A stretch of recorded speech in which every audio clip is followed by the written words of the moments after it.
Let's get this started. Let's go. We don't have time. We're just going to go right into it. How's it going? Happy Monday. I felt like I doing another session of some live editing. I figured it would be time and show up the new angle. That looks pretty good. It's good. Look at me. Look at me go editing. Let's get this so I can see everything is up and running. But how are you guys doing? How is everything? So yeah, I'm going to be editing my next YouTube video here. Let's go. All right. Let's switch the angle. Bam. Get that up and running. And we're going to go into the share screen because that's what we're going to do today. Let's get some water ready. How you guys doing? How is everything? Did you see that little announcement of stuff that Apple made last week? The Mac Studio, kind of out of left field until the very last day.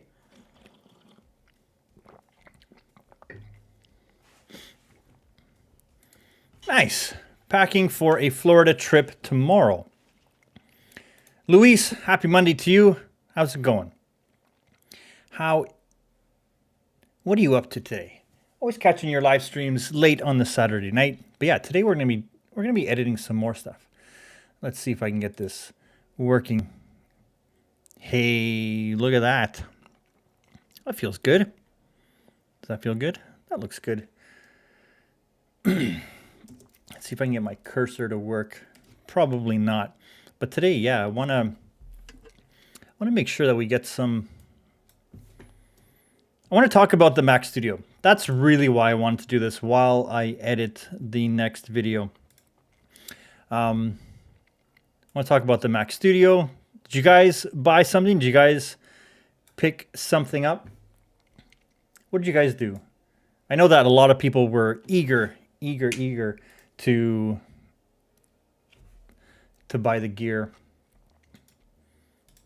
And I have to say that overall I was pretty impressed with the specs and what they did, because I was hoping for an M1 Pro and M1 Mac Mini, because I just wanted a standalone computer and I wanted to get something that's a little bit beefier than the Mac Pro.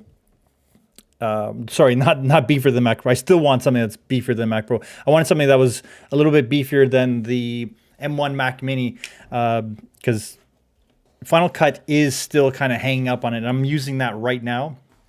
And yeah, wanted something that to use for live streams, to use for live streams and for Final Cut at the same time. And essentially that's what my wife will be using as her main computer eventually. I may steal it for the the first few months until the Mac Pro comes out. We'll see what happens. But yeah, I definitely want to have something that's still within the M1 family, but is more in line with the performance that I'm used to and expecting. Like my main machine needs to do lots of heavy rendering. So I do the 3D work. I do the 4K editing and above. But yeah, pretty much we ordered the same thing, the Max, but I got the 32 gig because I didn't feel like waiting 12 weeks for it to come. At the same time, still want to keep it within a certain budget to make sure that it works. 32 gigs, I think, is going to be great for what we will need the machine to do. Again, I want to save as much money as I can for the Mac Pro when they eventually do drop. And I don't know what that's going to be. So an extra $800 or $1,000 for more RAM. Like obviously I'd want to get the M1 Ultra, but it's like, I'm just going to wait. I'm going to wait, and my computer's still serving its function until that time comes. Like I've already been patient with the Mac Pro, and I've upgraded as much as I can, but I'm getting to the point where it's starting to show its age. All right, that's the water. But yeah, today we're going to be editing a video for my second channel, for the Freelancer Financials channel. And it's going to be talking about how to talk to clients, how to talk with clients. And it's not just the words you use, it's everything. It's everything about how you communicate with clients. And on the Discord channel that I'm part of, we talk a lot about, clients and brand deals and all the different stuff, and especially when it comes time for money. So you ordered the Mac Studio and monitor because you got tired, fed up of waiting for the 27-inch iMac. Yeah, I don't know. I don't know what they're going to do with that. I think they're going to introduce something brand new, and I think it's going to complement that 27-inch monitor. That's where I think they're going to be going with it. I don't know if they're going to be able to jam a M1 Ultra in there, because just from the Mac Studio, how they set it up, it may not be able to handle the thermals that are in there. But, it's Apple, so they may be able to figure it out. Yeah, I waited until Saturday, this past Saturday. So it's still going to be 4 or 5 weeks, but anything higher than that was going to take much longer. All right. So I'm going to do the same workflow as I did before. I'm going to open up TimeBolt and let it cut out all the silent parts from the video. Where is it? Okay. Oops. Bam. I need that to close.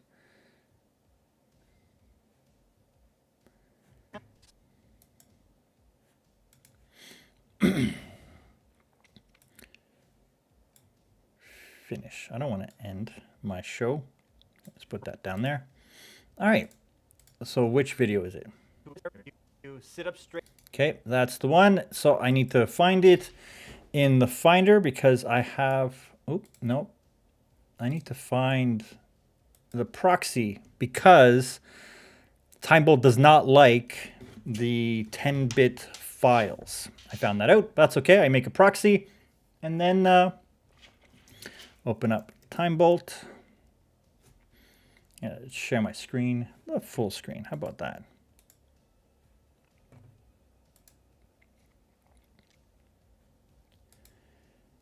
What are we doing here?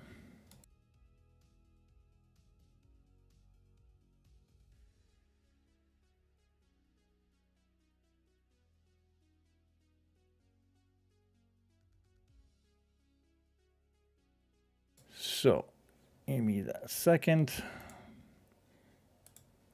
I'm going to change that to entire screen. That way you guys can see what I'm seeing.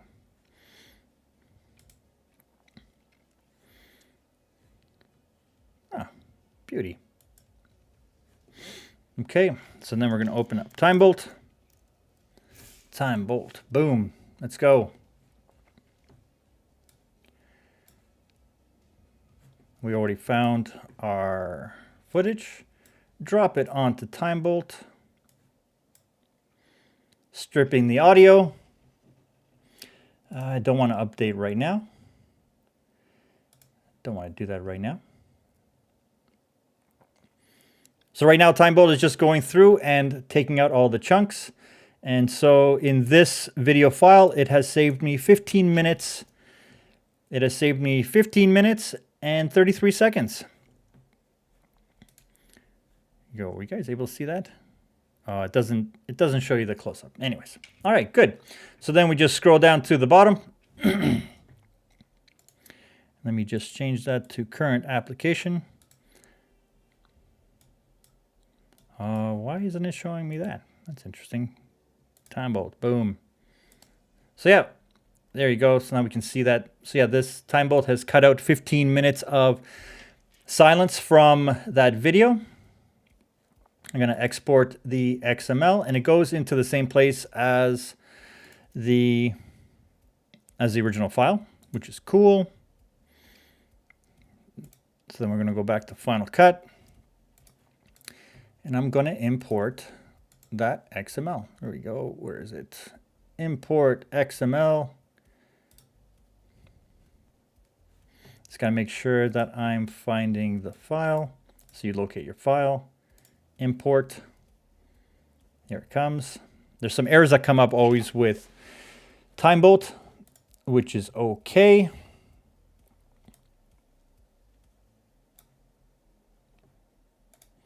Hey Roger, happy Monday to you. I hope everything is well with you. Enjoying your time. Where is the file? Where is it? This one right here. Boom. So yeah.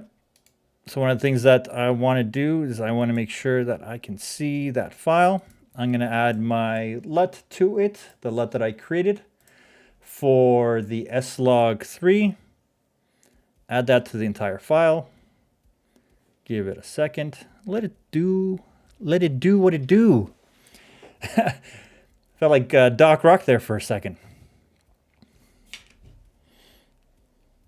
Have you guys been watching any of the Ecamm Live stuff?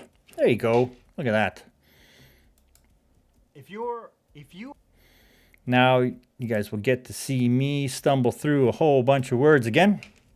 Yeah, make sure you guys hit the like button on what we're doing here. Should I change this to the other angle? Let's see. How does this work? Oh, no, you can't see nothing. Oh, I'm out of the way. Do you guys like this angle better? Should I... let's see. I don't want a... Let's do wide. Boom. Does that feel better, or does that take up too much space? Let me know.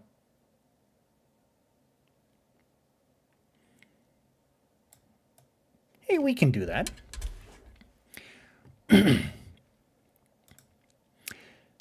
Yes, I am excited for the Mac Studio. It is everything that Apple has been promising and kind of saying that they're going to be delivering. That's where they're heading with all this stuff. So they're actually delivering on this stuff. Got FOMO? Yeah, that's right. And your FOMO from the wallet. I ordered the base Mac Studio with 1 terabyte of storage. I got 2 terabytes, yeah. Always gets way more than the base. You don't get it until mid-April, which sucks, but I'm ditching Premiere for good for Final Cut. Yes, welcome to Final Cut. Let that other app die. I say that, maybe I say that too often. I'm gonna go back to this camera angle. There we go, and make it a circle. Squircle. Oh, it's too small now. Boom. Yeah, it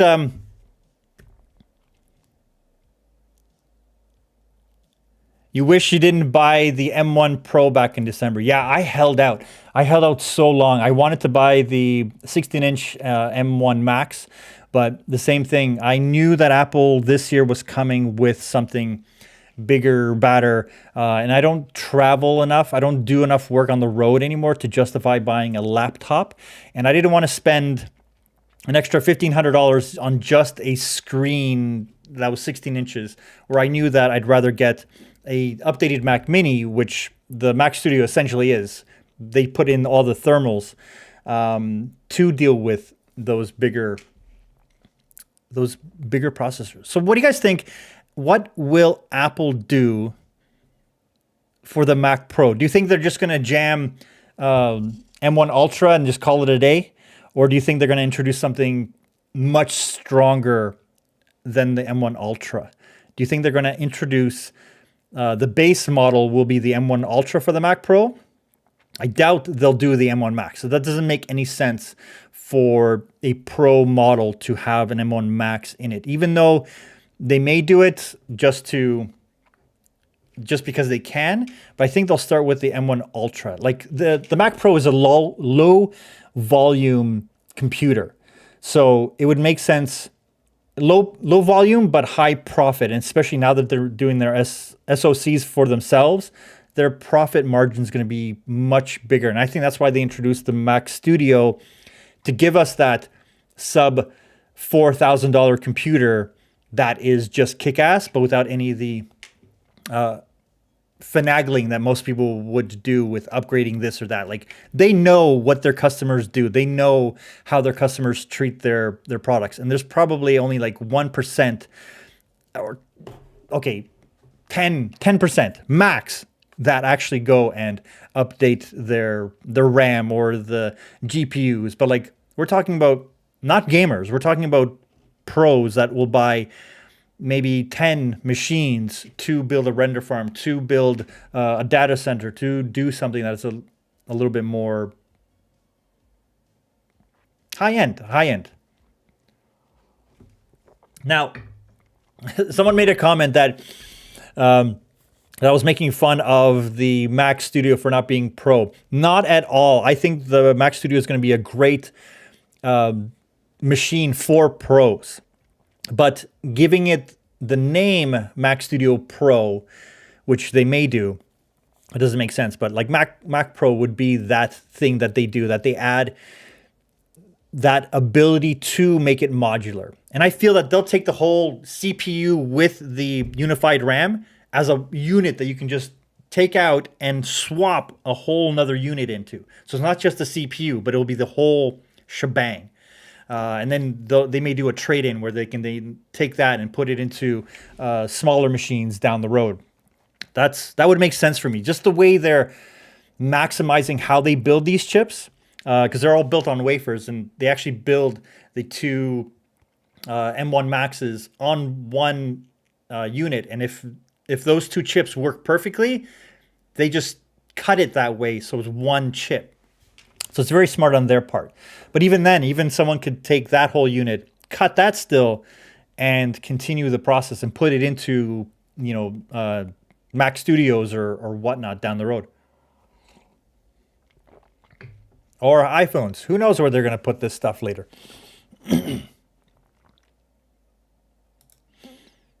I completely agree. I would wish that in Final Cut, like I wish there was a way for me to add or look at the mixer more than just the stereo channels.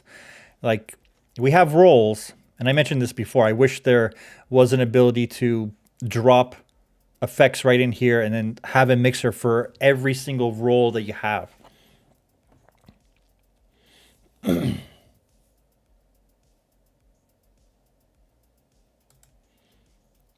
Yep.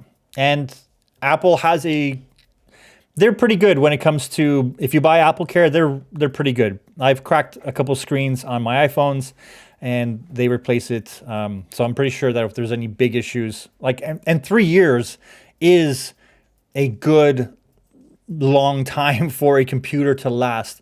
So if you're buying, you shouldn't need to buy a new computer or even upgrade it too often.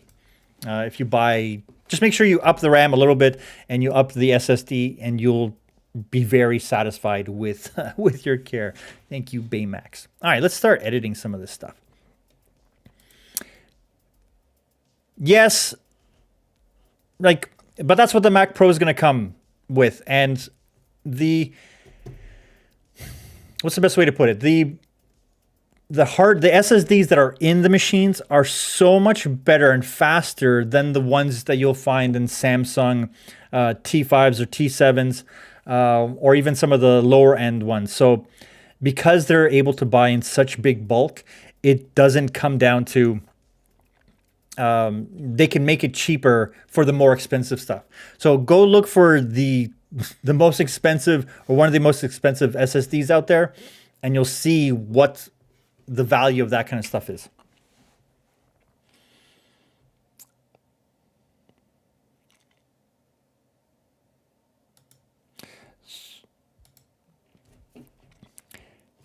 What storage would I recommend for an average of 6 to 8 years of editing, images, and films, streaming? I would buy at least 2 terabytes. And the main reason is my machine, when I bought it at 512 I bought a 512 SSD, and over that time, the hard drive gets filled up really fast, like really fast. And as soon as you get within 50 gigabytes of it being full, or even like between that 150 gigabytes of it being full, the computer just dies essentially, and you have to clear it up. Like I have to keep like on a weekly basis because cache files eat up space.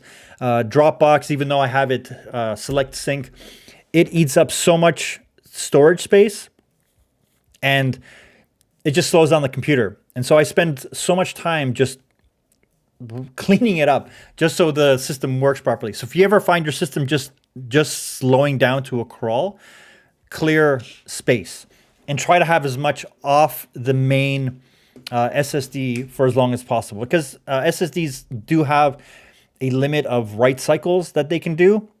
And the cheaper ones have like 300 to 500 write cycles. And that means like filling it up and like every little spot is filled up.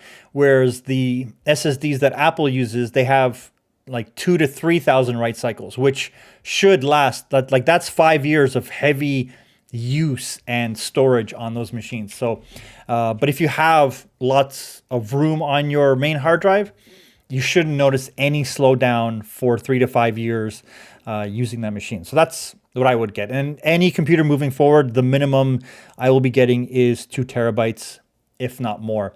But again, like I wanted to go for the 4 terabyte SSD but you know, it's another $1,000. So definitely wanted to keep it within line.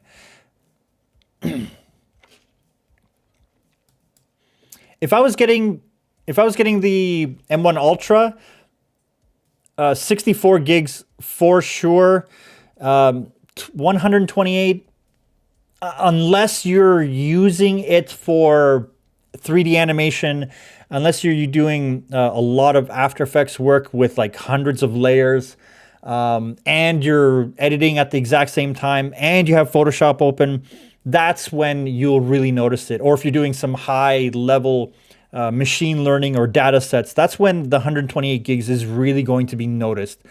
But I remember so many people doing tests where they had a hard time. They had everything open. They had multiple Chrome tabs open, Photoshop, Lightroom, After Effects, Final Cut, and they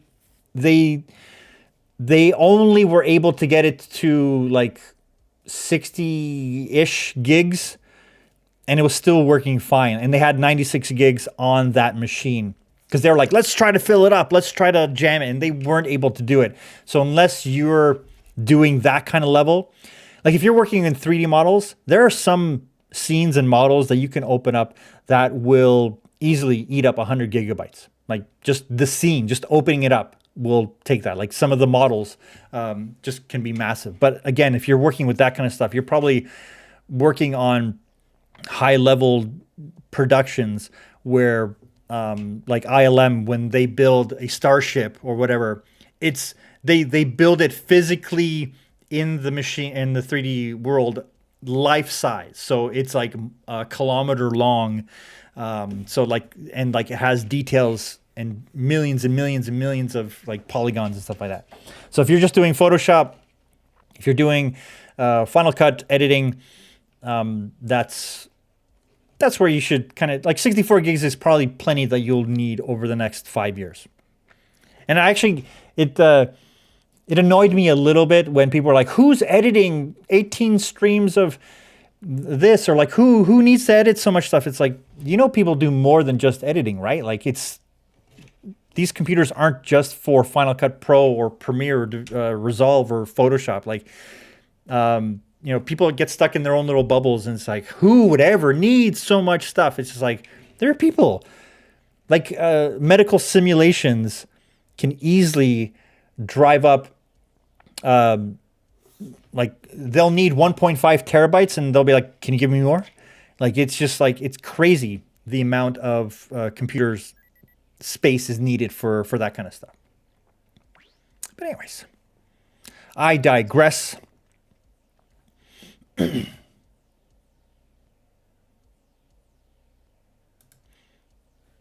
Oh, what happened here? That audio was weird. Yeah, I just bought the the FX3 right here. So yeah, it was I wasn't excited about buying anything right in the term. I guess like that. Look, I have it on an arm and everything. Oops, there we go. That's better. Boom. Is that good? Where does it go? Right there. Dude, the FX3 is phenomenal. And I'm a lifelong Canon user. So when I got this camera, this is the camera that I was thinking of, especially for how it complemented everything that my other cameras did not have. So it had the frame rate, it had the full frame, it had the non-overheating issues, but that first week was rough with this camera, especially as a Canon user. And I'm planning a video once I have this camera for about 3-4 months. I'm gonna make a video that that goes over that initial week of just like, oh, things you need to know as a Canon user if you're buying a Sony for the first time. Because man, if I didn't have friends that had Sony cameras already and I wasn't able to pick their brain, I think I would have returned the camera. It was so frustrating that first week. But here we are. And I think it's a fantastic camera. Now that I have the settings dialed in, I have the look dialed in, I have the look and feel that I like from it. It's a perfect little camera. Like this is I haven't taken one photo with it, which is kind of odd. Like it's just I bought it as a video only camera. Speaking of video,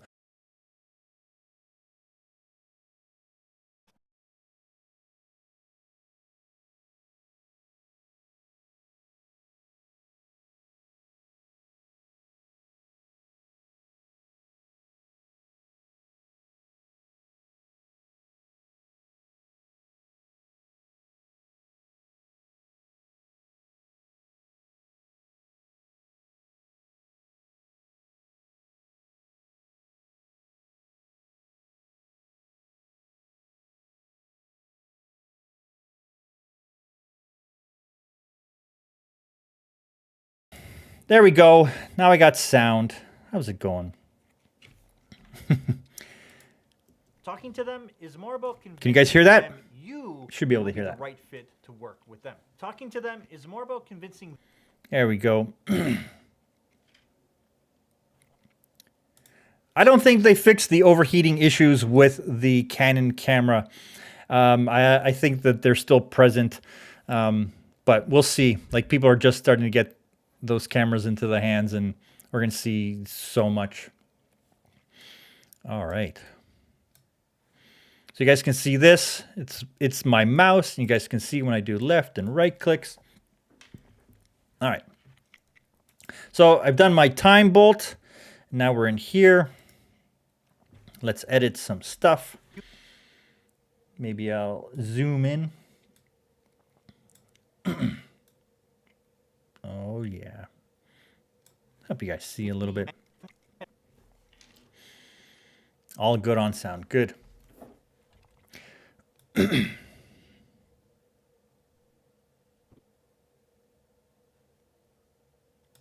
What screen?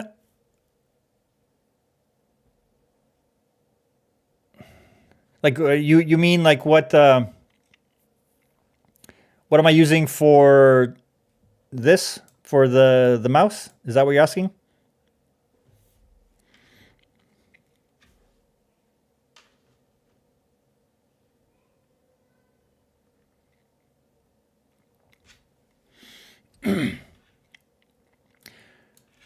All right. Oh, this is Cursor Pro. Yeah, it's on the Mac store. It's called Cursor Pro. You can buy it as a bundle because they also have Keystroke Pro, which oops, Oops, got to enable it. There we go. And turn on Keystroke Pro so you guys can see that. There we go. So now if I push, oops, not now. Did I enable it? No, there we go. So now if I push any spacebar, so if I hit the, there we go. The words you use are important, but there's so much more to it than that. So Cursor Pro and Keystroke Pro. All right, let's edit some of this stuff, shall we? Okay, get some audio back in there. Let's make sure that the audio is not too loud. Okay, cool. But yeah, I'm actually excited about the Mac Studio because I know that there will be a Mac Pro coming in my future. Well, we'll see. We'll see. Like if the Mac Pro starts at $10,000 and they put in something crazy in there, it's like, do I really need that? Not really. Like I have good machines that do the rendering, but I just need something that works fast enough. And I'm definitely going to put the Mac Studio M1 Max through its paces. And we'll see. If it's really good, maybe I'll just get the Mac Studio Ultra instead of the Mac Pro. But that's why I kind of waited for the this March event and not getting the laptop, because I knew that I'd rather put more money into inside the computer than the screen.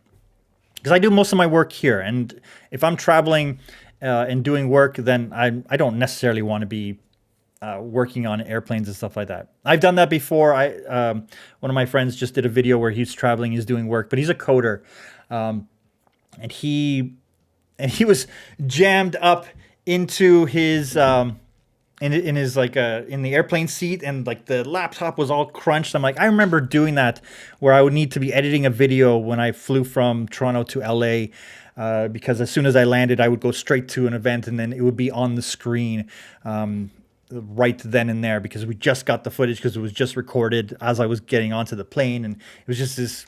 It's just crazy, and it's like I don't have to do that anymore.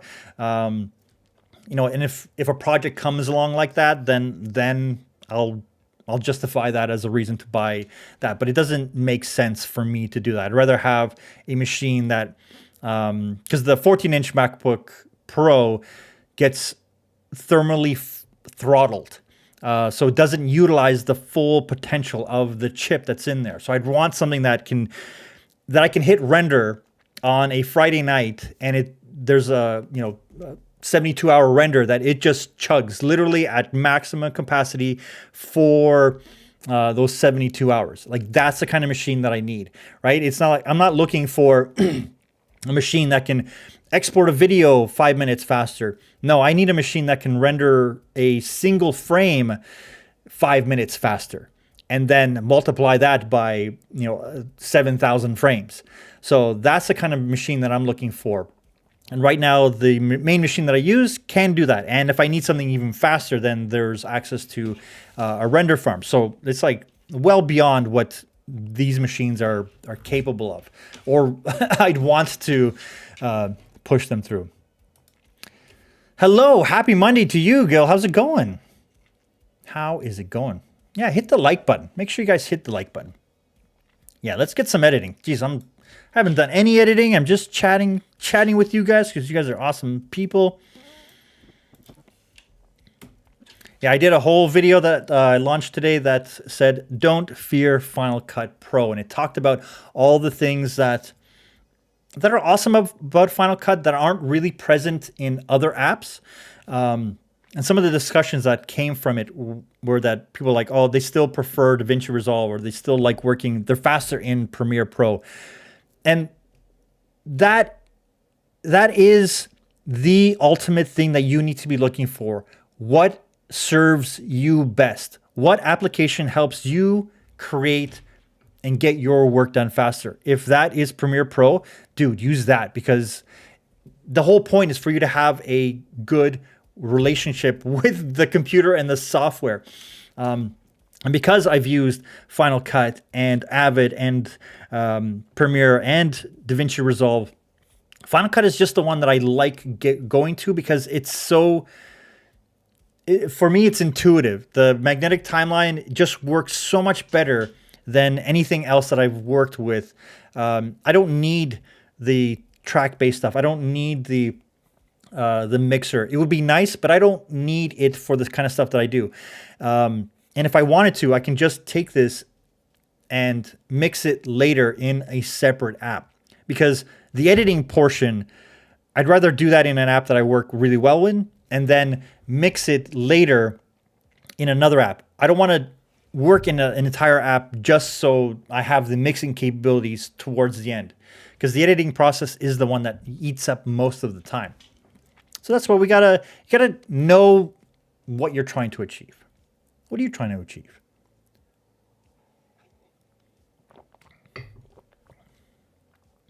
Yep, that would be a nice to have for sure, but not necessary. Like I've just gotten used to clicking and holding these and jumping to it, copying and then pasting. It's a nice to have, but it can be added. It's not like they physically can't do it. I think they just choose not to because they want to make it a little bit different. How you talk to new potential clients can mean the difference between them walking away or landing that dream project of your lifetime. How you talk to new potential clients can mean the difference between them walking away or landing a dream project of a lifetime. How you 100%. 100%. The shortcuts and the magnetic timeline are key to just speed. It's crazy. How you talk to new potential clients can mean the difference between them walking away or landing that dream project of your lifetime. How you talk to new potential clients can mean the difference between them walking away or landing a dream project of a lifetime. How you talk to new potential clients can mean the difference between them walking away or you landing the dream project of a lifetime. The word away or landing that dream project, or you landing the dream project, or landing a dream project of a lifetime. How you talk to new potential clients can mean the difference between them walking away or you landing the dream project of a lifetime. The words you use are important, but there's so much more to it than that. I'm Raphael, and welcome to the channel. So yeah, this is going to be for my second channel where I talk about freelancer financials, where I talk about everything to do with all the stuff that I wish I had learned. Like YouTube was not a resource when I was starting out. It was literally learning from who was ever in the room and willing to share information. So when you finally figured those things out, it's usually well beyond when you should have known it, when you shouldn't have learned it. So I'm trying to give those pieces of advice, those nuggets to people that are starting out their freelance or entrepreneurial journey. And when it comes to talking about money, because creatives, they've always sucked about talking about money. I don't know why creatives are so bad about talking with money. At least every time that I've spoken with them, there's like, you know how many times I've been hiring people? Like I've been on both sides where I've been hired and I also hired freelancers and creatives and whatnot. And so many times people have given me a quote. Freelancers have given me a quote for the work that they do. And I just look at it and I'm like, how are you charging so little? And then they're like, oh, is it like, I would frame it this way. I'd be like, how are you charging that? And then they would kind of panic and they would be like, oh, it's too much. We can do it for less. And I'm like, no, wrong. And no, the opposite. And because I already know what I can budget for a project for a freelancer, I would actually tell them to be like, okay, here, this is what your day rate is. I would tell them what I'm going to pay them because I felt bad. Like there was instances, like this is 10 years ago, but there was instances where a freelancer that was really good, like their skill level was really good. Like they're really good. Like they weren't, like veterans in the industry.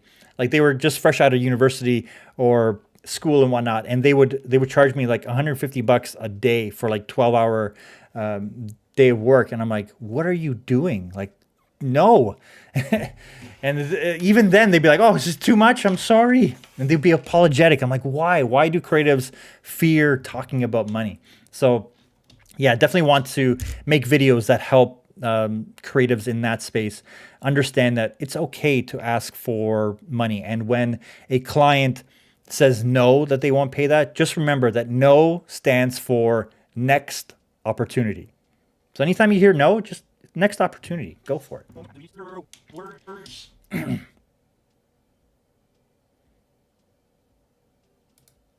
Yeah, I have a whole second channel.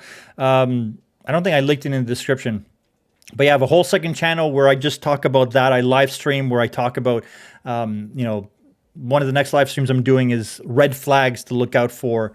But yeah, it's like how to talk with clients, how to, this video is about how to talk with clients. The next video is, that I'll do for that is probably client red flags, things to watch out for. I've also talked about how to set your internal day rate, like how much money do you need to be making to make sure that at the end of the year you are in the black, that you've made more money than you've spent and your time has been accounted for. So like, yeah, all that kind of stuff.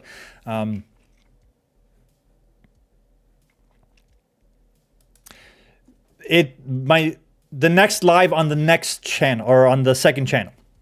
So if you go to my main homepage, in the banner, there's a live stream link, or there may be a link in the description here. Let's see.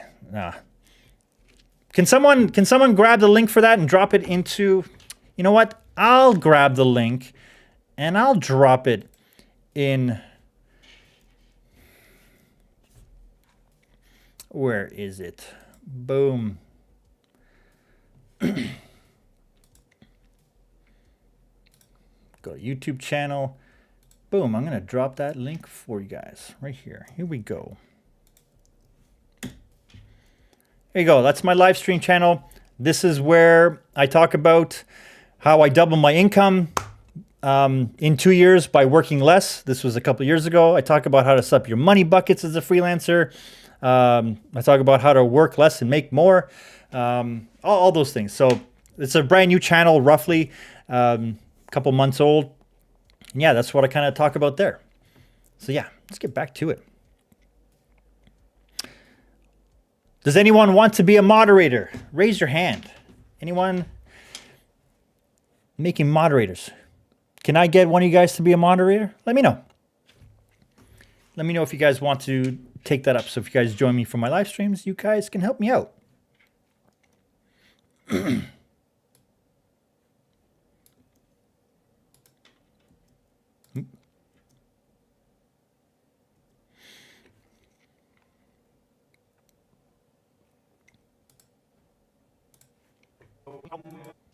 Walking away, or you landing the dream project of a lifetime. The word.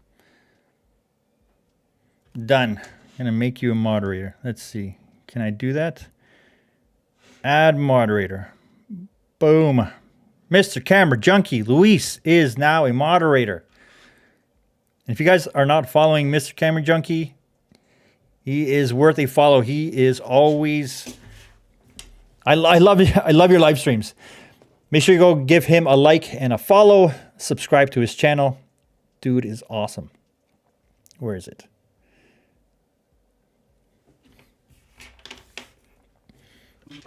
All right, let's get back to some of this editing. Yeah, I've been so busy with work that I thought about, okay, I want to do a live stream this week, but I also want to edit this video. So yeah, it's doing both. And I liked the last time we did it. It was fun. How you talk to new potential clients can mean okay, so that's a lifetime. The words you use are important, but there's so much more to it than that. I'm Raphael, and welcome to the channel. How you talk to potential. How you talk to. That's right. How you talk to potential clients. How you How you talk to potential new clients. How you talk to new potential clients can mean the difference between them. How you talk to new potential clients can mean the difference between them walking away or you landing that dream project of a lifetime. How you talk to.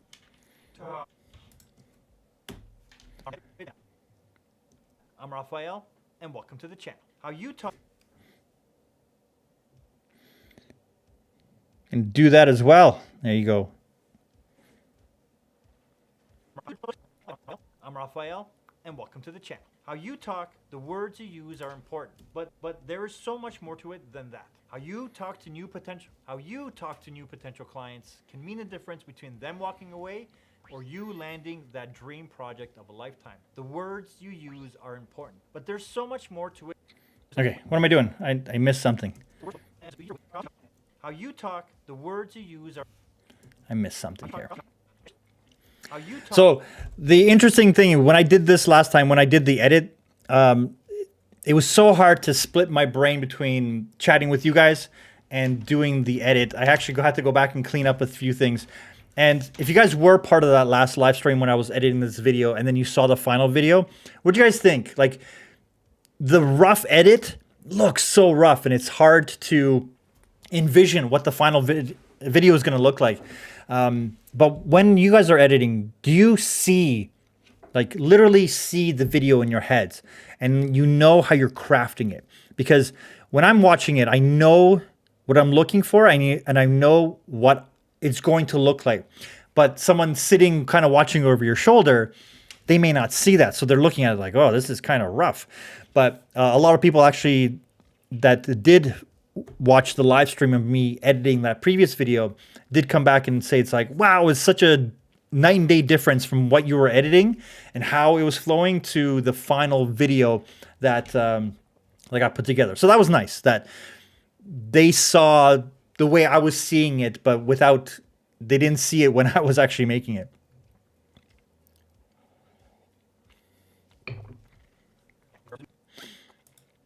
Me and you both. I always see the way I want it to look, but it doesn't always have the result that I want. Do you know how many times I've filmed an entire video only to refilm it again? Because the moment I started editing, I was like, this isn't what is going to work.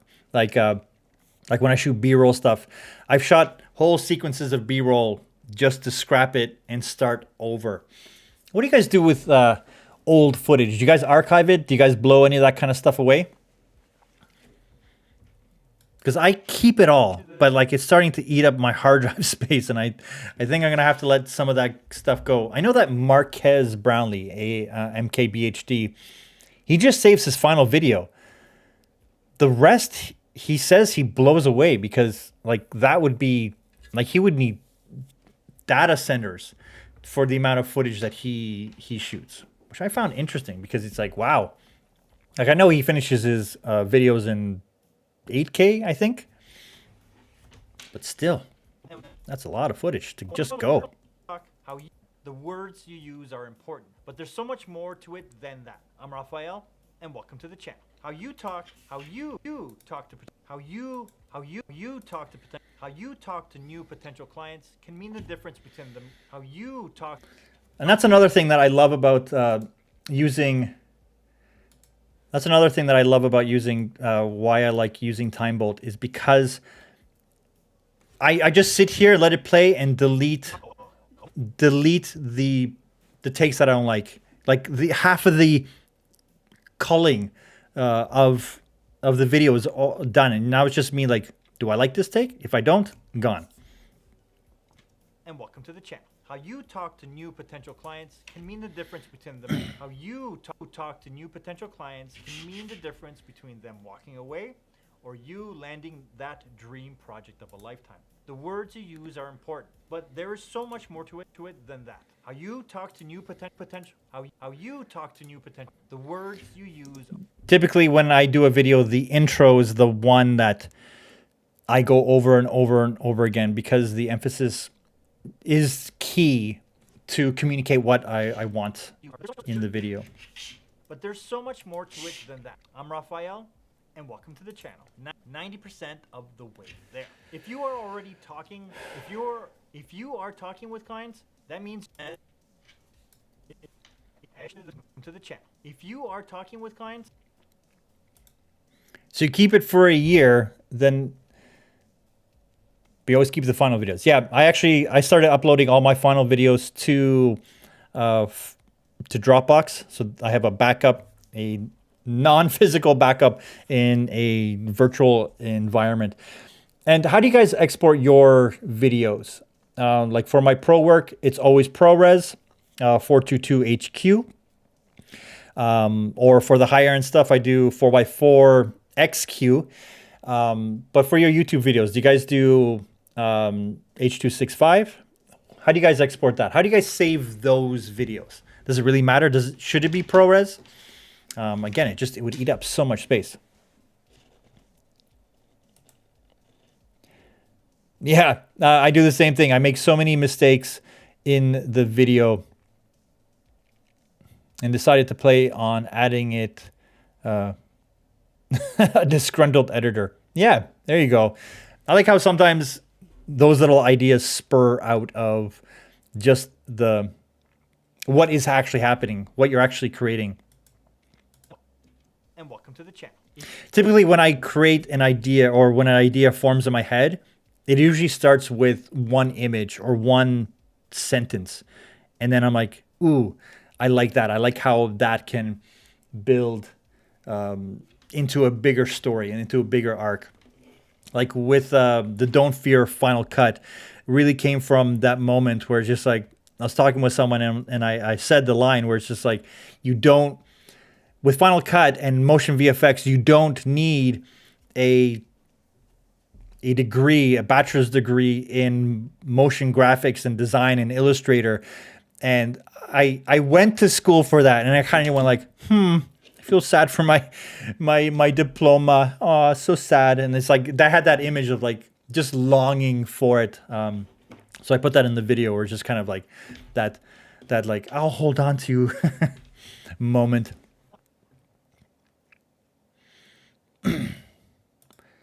I am using currently, let's see, I am currently using the FX3 as my main camera, and this camera right here is the it's the Sony EOS R. Yeah, there you go. It's the Canon EOS R as my second camera, and then I have another camera that is a C200. But yeah, here we go. This is the Sony FX3. It's a beautiful camera. And where was my angle? There we go. And we're back into editing mode. Let's get it done.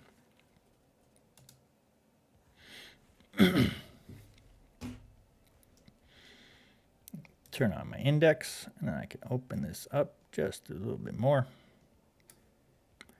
Bring that down, and then bring that down. Boom.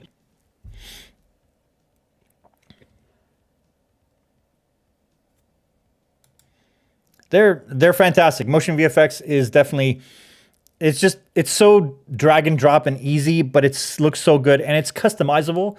And it was initially built, like the whole company was built by people that used Final Cut, and they were editors, so they understood what they would want in plugins. Because a lot of the plugins or the packs that I got from Video Hive, they're nicely designed, but they're not thought out very well. So I'd rather spend a little bit more money and buy these where they're built as plugin packs, not just a one-off where you can't really do too much with it. So I was going to stick with Canon the entire time. I was ready to do it. I was ready to, I was waiting for the next camera that they released that was going to be in that lineup. But the more I looked into it, the more I thought about it. The Sony FX3 offered me so many things that my current cameras weren't able to do, like 124K with autofocus, 240 frames per second in HD, no overheating, full frame 1-to-1 image sensor, which also works really well in low light, because if the photo sites on the sensor are actually too small, not enough light can get into it, making for a grainier image. And both cameras use denoising in their processing of the footage, but this is a one-to-one readout, meaning that the photo sites are huge, like they're gigantic compared to a 30 megapixel or the 50 megapixel sensor, which would give you nice sharp images in really good light. But I do a lot of my themes, all the work that I do, because the work that I put on my site is the work that I attract, and it's usually darker themed. It's in those moody colors. And so I wanted a camera that would be able to work in that really well as a secondary camera, but also wanted something that was tiny, as small as possible, that gave me the same kind of quality that larger red cameras or Aries could, and it could play together, but be used as that. And it has image stabilization still, even with, even in its full K glory. And because the sensor is a one-to-one readout, it doesn't overheat as much as the R5 or the R5C could potentially still do.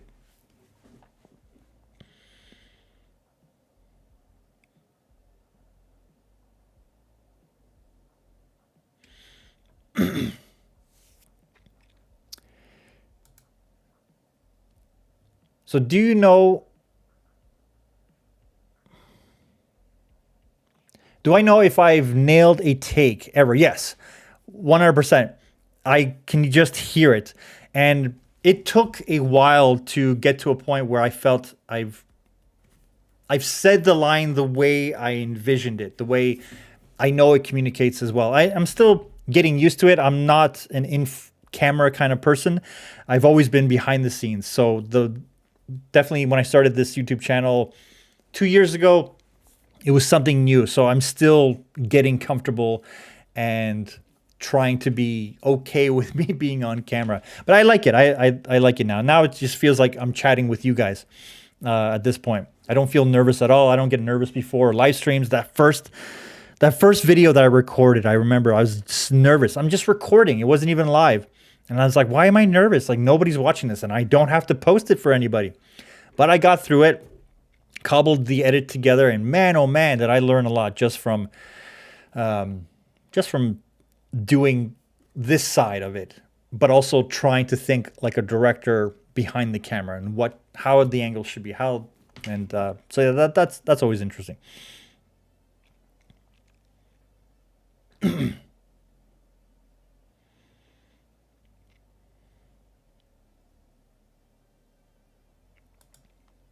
I am using Ecamm Live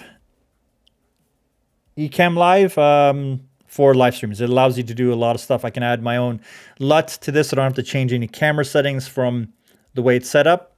It's just, this is the LUT that I use, that I've created for my videos, and maybe I should move myself off of that face.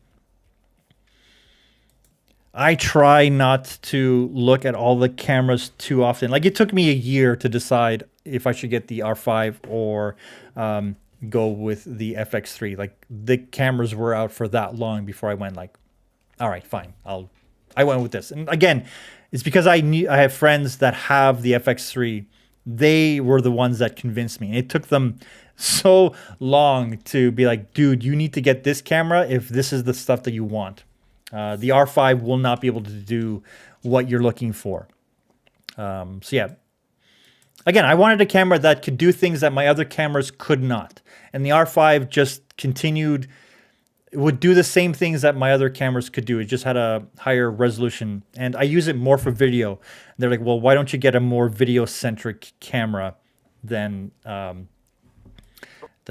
And I didn't want to buy another big camera because the C200 is great for all the stuff that it is designed for. But I want something that was handheld and I can get quick B-roll shots. That's really what it came down to.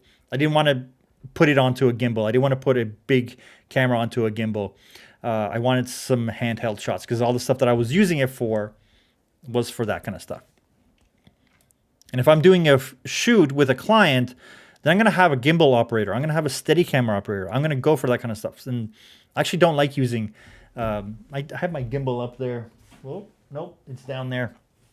And I don't know the last time I turned it on. It annoys me. It takes too long. I'd rather get 10 shots in the amount of time it will take to get one by the time you set up a gimbal. What are your thoughts? Do you guys like gimbals? Lifetime. The words you use are important, but there's so much more to it than that. I'm Raphael, and welcome to the channel. If you are talking with clients, that means you're 90% of the way there to get. If you are talking with clients, that means you're 90% of the way there to being hired. If you're talking to clients, that means that you're 90% of the way there to being hired.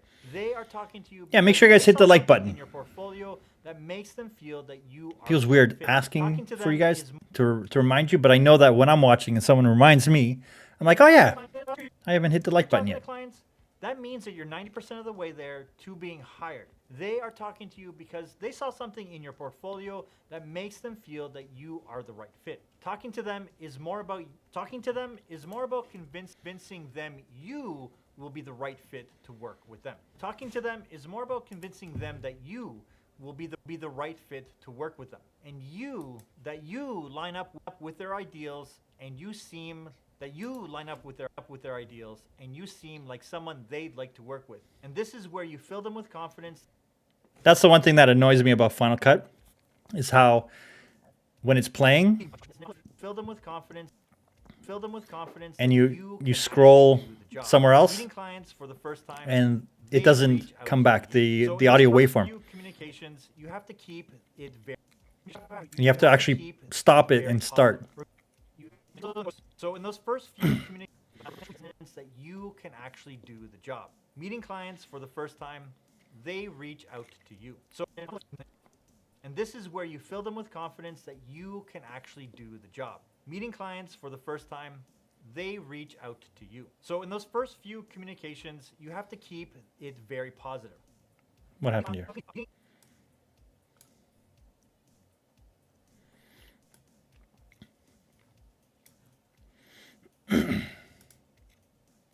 I have the Ronin S as well, and I use it from time to time. But again, it's just like every time I want to use it, I'm like, I just quickly grab it and stabilize it in post. Like I'd rather do that.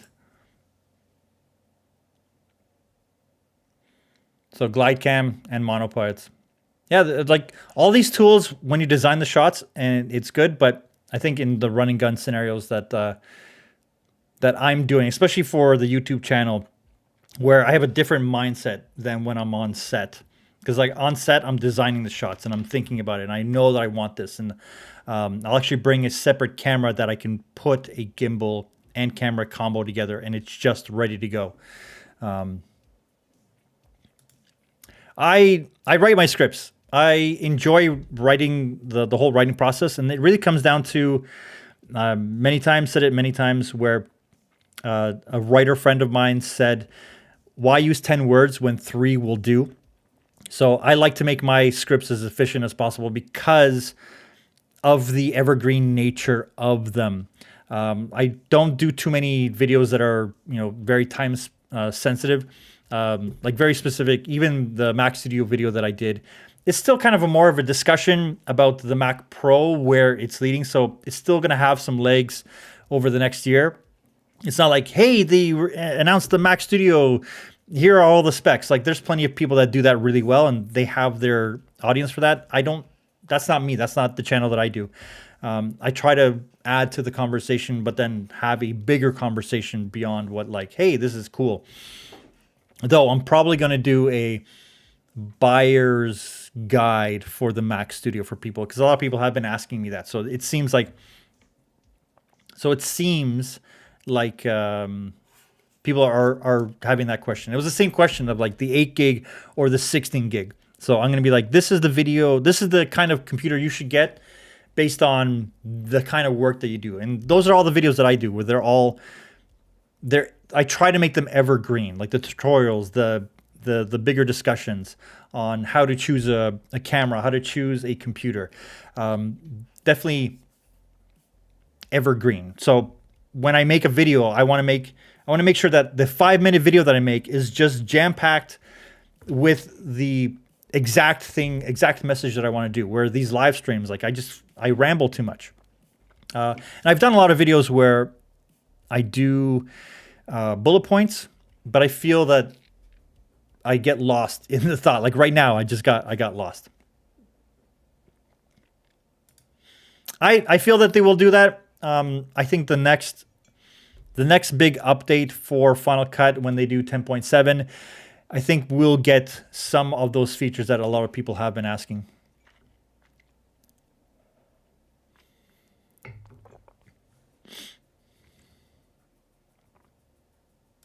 Yeah, absolutely. If you have a use for it and you're wearing it all day long, but if you understand what you need it for, then the tool works.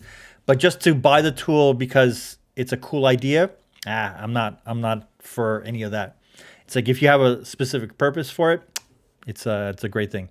And Mr. Camera Junkie is correct. It's a Final Cut issue. It happens on every computer, even the higher end ones. Now, is it an M1 issue or is it a just Final Cut altogether?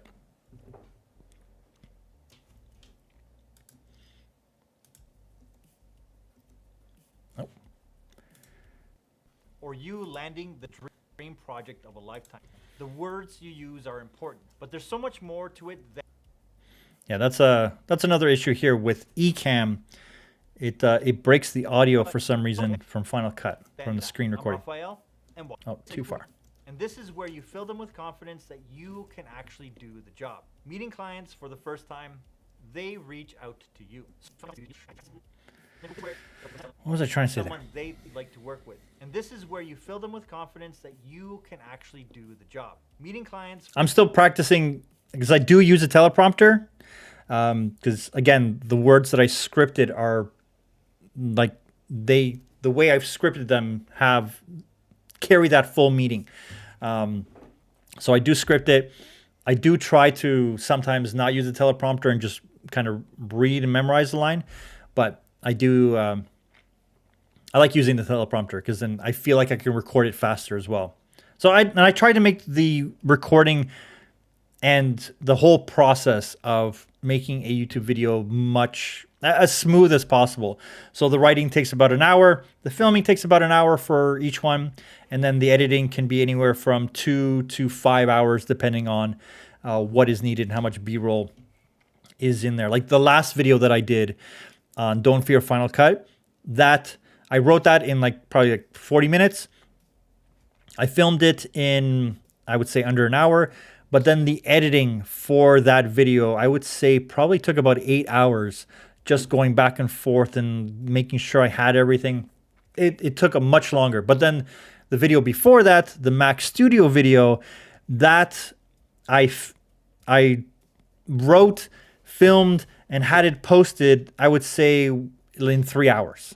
It was really quick because I didn't have to do any of the B-roll. I didn't have to do any of that. Apple just provided that from their event, and it was just a quick video to make. So I can see how some YouTubers are able to get a video out very, very quickly. And I know that if I was doing vlogs, I would just film throughout the day and put all that together and then be able to get it out. Like Peter Lindgren, he's kind of mastered his vlogging process.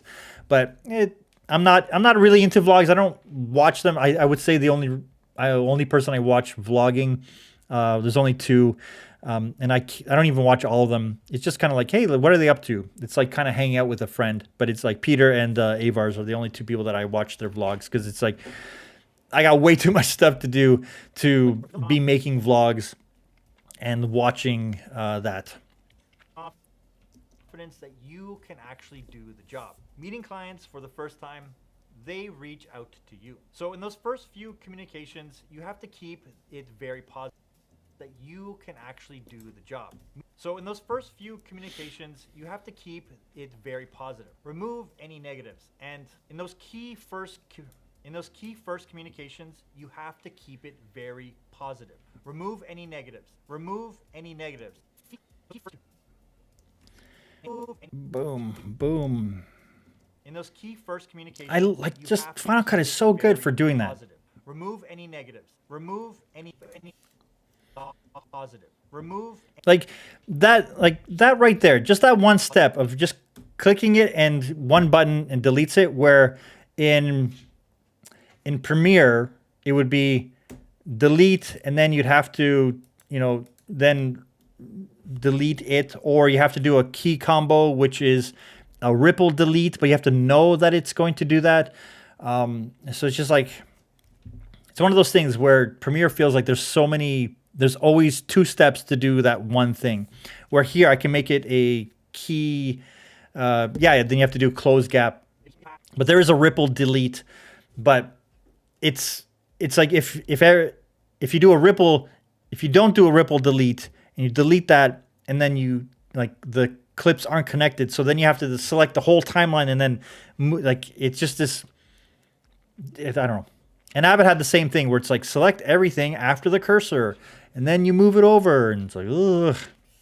Anyways. You have to keep it very positive. Remove any negatives. Avoid words such as don't, can't, shouldn't, wouldn't.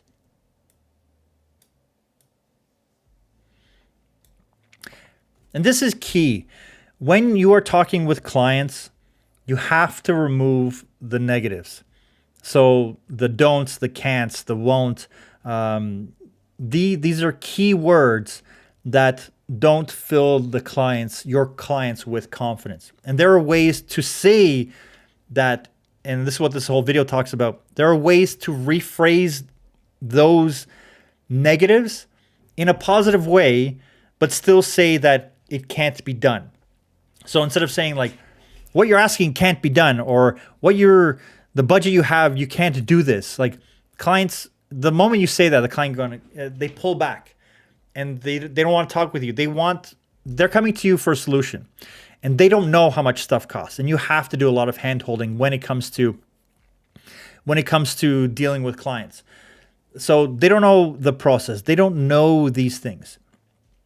So you have to talk to them in a way where it's just like, yes, we can do that and it will cost this. Where they're like, whoa, we didn't know it was going to cost that. Let them be the ones saying that, and you have to explain it to them. But you do it in a way where you know what you're talking about. You have to come across in that respect.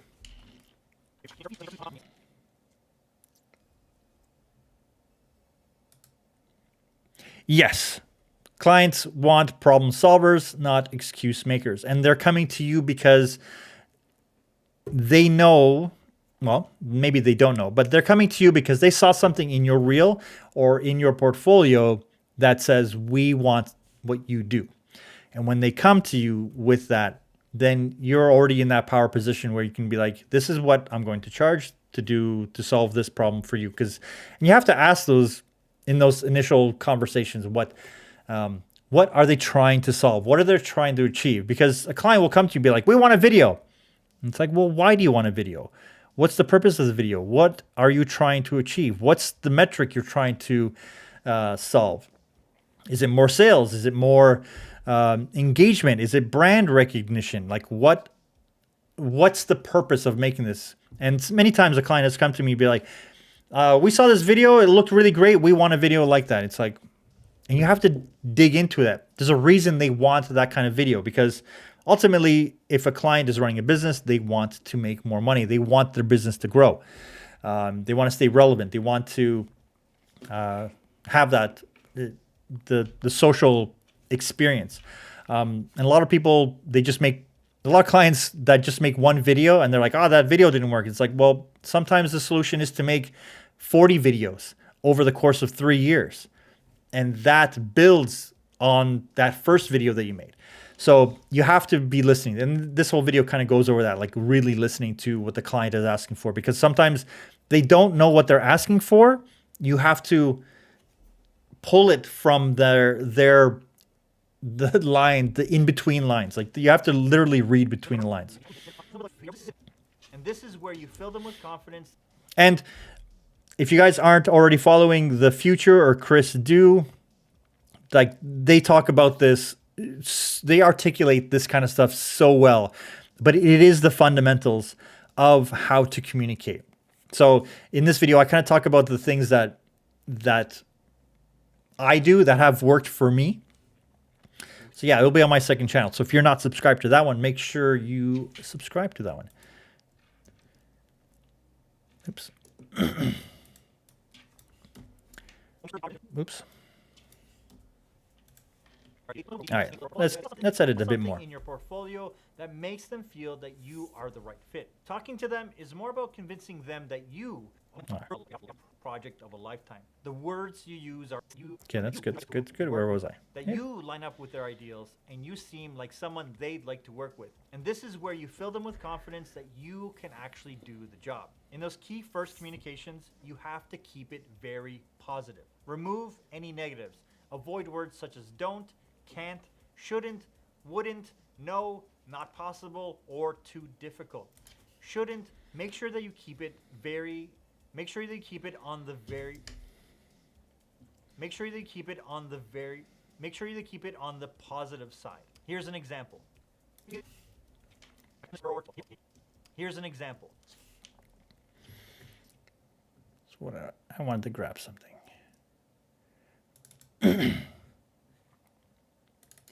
From this is where the pancakes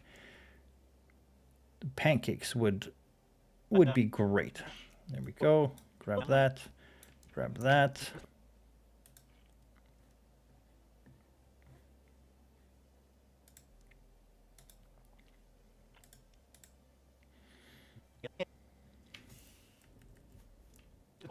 And welcome to the channel. Make a gap. Drop that in here. And there we go. There's my title for this. Welcome to the channel. If you're talking to clients, that means Just got to change the title. I don't know what the title is going to be yet. And welcome to the channel. If you're talking to clients, What should I call it?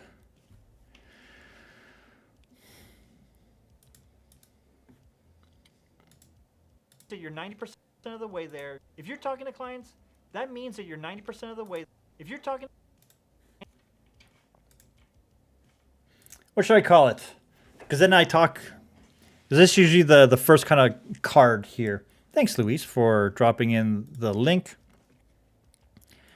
if you're talking to clients,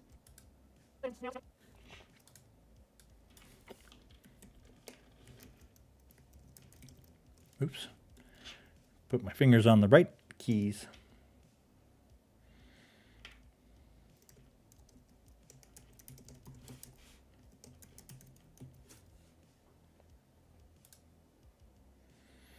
%90 of the way there.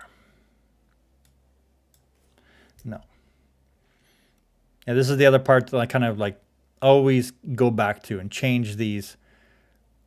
Call it, are you talking to me? Are you talking to me? Yeah. I like that.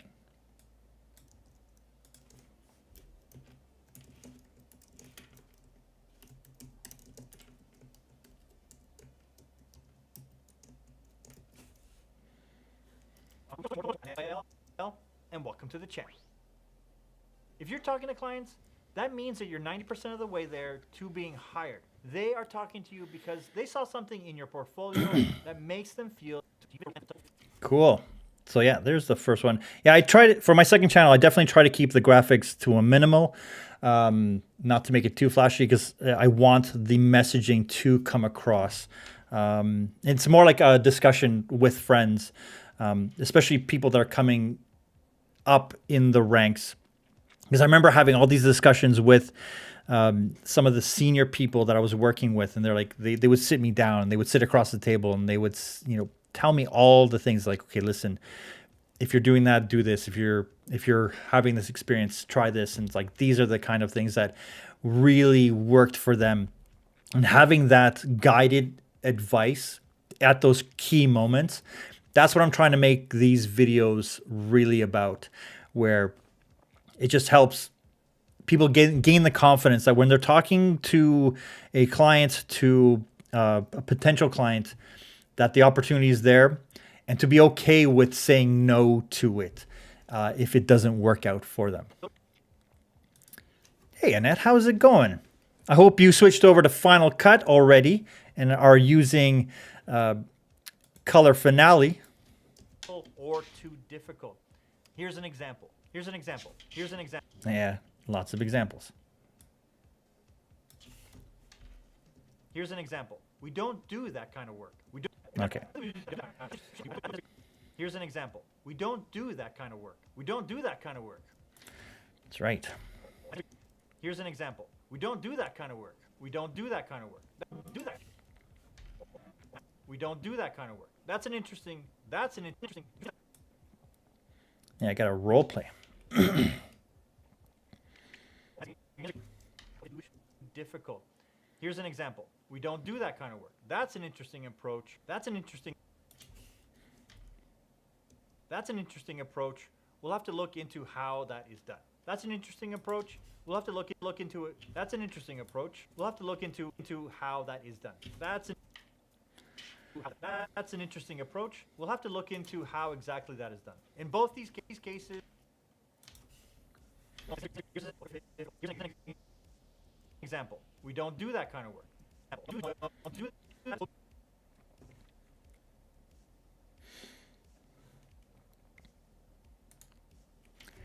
I have Cinema Grade and I enjoyed it. And I enjoyed the idea of Cinema Grade, but I can't get over the fact that I don't have it installed on this computer. But like, Cinema Grade is great if you don't want to, if you don't need to have masks or access to actual numbers. That was the part that kind of drove me nutty with Cinema Grade, because it's all sliders and it's like Lightroom, but I don't like using Lightroom. I don't like using how I can't see the, like in Cinema Grade, I can't make a mask around my, like the skin, kind of like this. Oops. So I can't, come on. Apple 7, there you go. So I can't make a mask, or I can't crop the image in Cinema Grade. I haven't tested it out in like months, but I know the last time I can't do that. See this in Cinema Grade. So then how do I change it? So it's like I have to be like, okay, where was it? Kind of, and then go to Cinema Grade and then try to move it, because it doesn't register this, and I can't do a mask to fix it. And I can't trust my monitor or my eyes to know that that is correct, where I can look here and I see that it is correct. Like I know that it's between red and it's a little saturated, but I can't do that in Cinema Grade. So it defeats the purpose of using Cinema Grade. Then I have to keep going back and forth, where with Color Finale, where is it? With Color Finale, I drop it on and it just registers it. And not only that, it has that feature in it. So even if I turn the crop off, there's the image analysis where I can do false color. I can then read it based on that. But that's just if it's exposed correctly. Where is it? I can isolate. I can do an ellipse and just I can use the same tool. Come on. I don't think it likes my my mouse on top, the cursor. Let's do a square. Let's see if this, there we go. Yeah, it's not liking, where is it? Do I have to turn this off? Is that what's going to help? Or is it because I'm screen recording? Did that happen? This craps out again. There you go.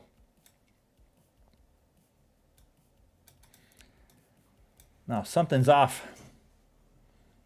Anyways, but this is a masking tool that is working, that works within Final Cut, and I can see, like even there, like it's showing me what is cropped in this mask right here. I'm gonna turn that off because I don't know why it's. Yeah, I'm using Ecamm Beta, Ecamm Live Beta, and I know it has some glitches that makes it kind of funky.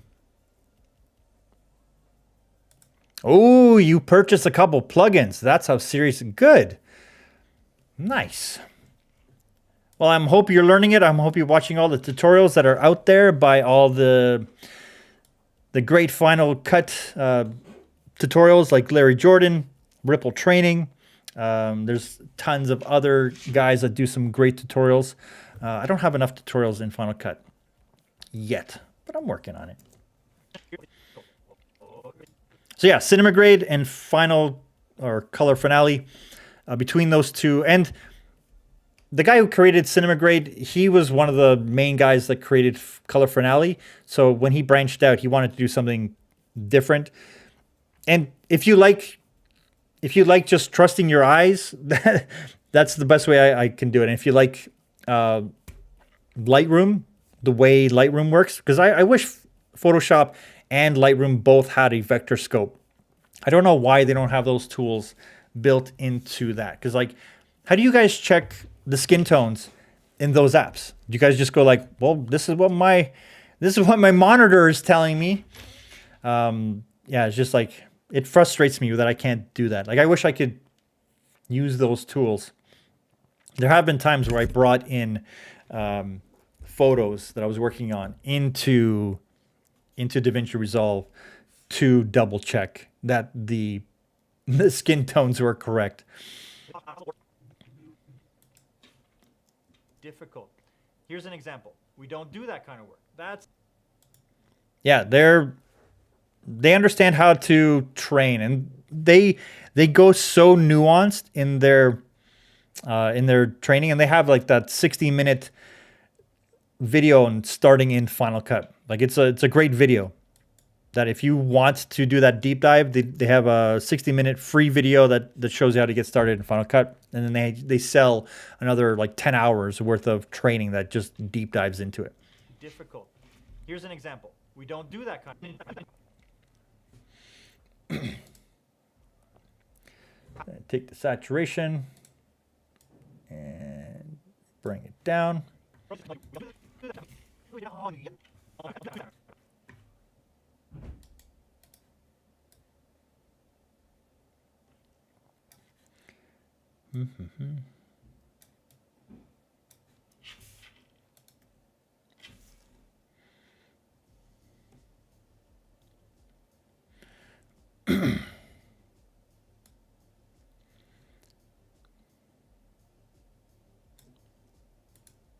Here's an example. We don't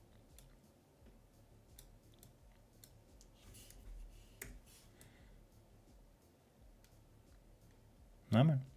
You can do it. example. We don't do that kind of work. That's an do that.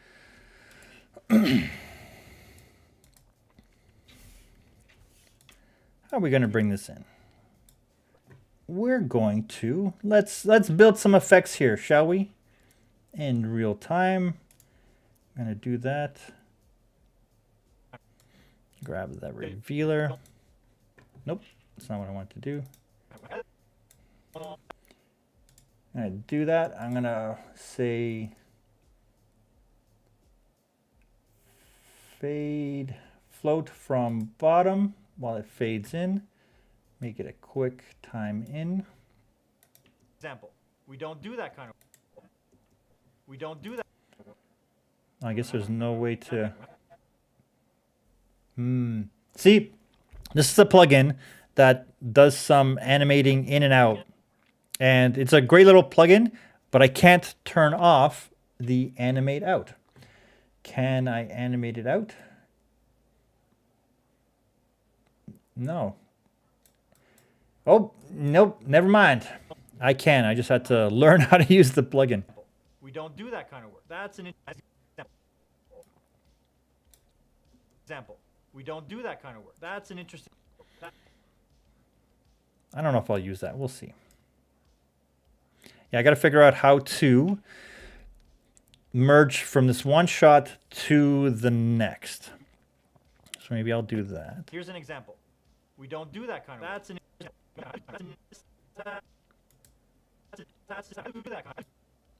Oops, wrong one.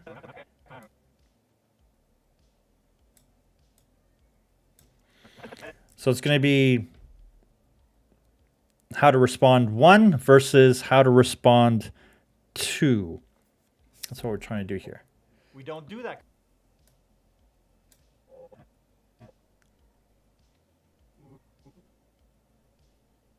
Example. We don't do that kind of work. We don't do that kind of work. How are we going to do this? How are we going to do this? I had an idea, but it's not there yet. So it comes in. We don't do that kind of work. Example. We don't do that kind of work. That's an. Don't do that. Oops. Scale it down.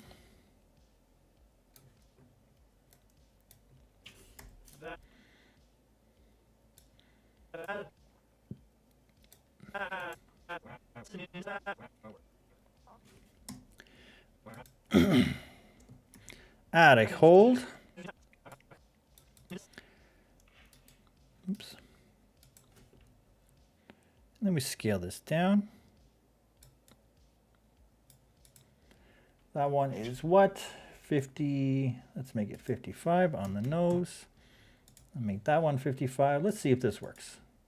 Is this going to work? Is this going to work? Let's see. And then that positions here. And then we'll put a versus sign between the two. And we're going to hold here. Move that over like so. Put that in, grab that. I'm going to float it in from the bottom as well. And we're not going to float anything out. Let's see. We'll have to. And we have to add that. Move this up because it's part of the same. Copy, paste. Nope.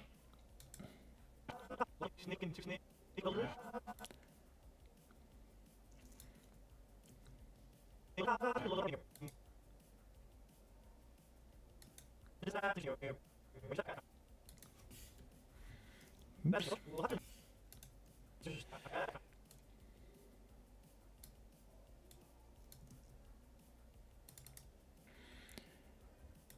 Edit where that happens. So yeah, if you guys didn't know, if you didn't choose where your hold frame is, you can actually double click and then click edit, and you can move where that transition happens. Bonus tip for today. So I'm going to stretch that out. We don't do that kind of work. That's an interesting. Yeah, there we go. See, I missed it.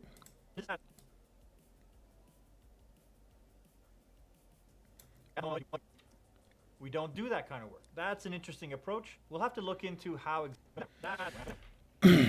Because I don't like the way my face looks there, I'm going to have to detach the audio. How about that?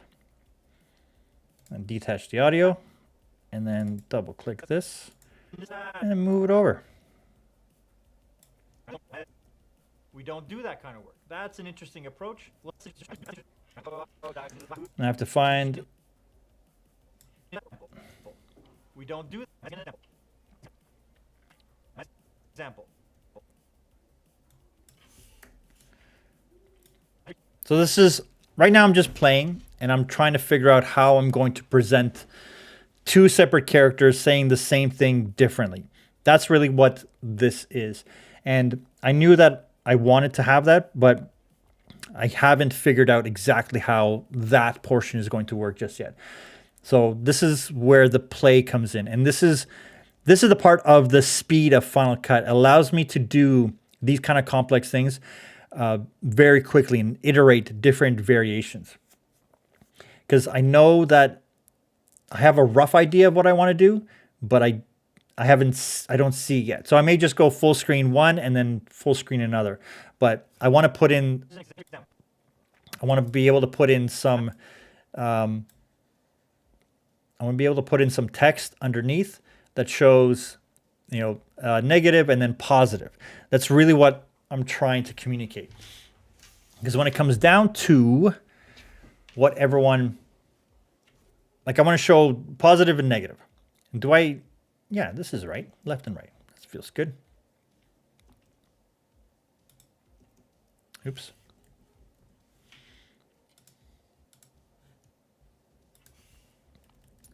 If you guys have any thoughts, let me know. Let me know your thoughts. What do you think? How would you present that? How should I present that? An example. We don't do that kind of work. That's an interesting approach. We'll have to look into how exactly that is done. In both Stretch it out a little bit longer.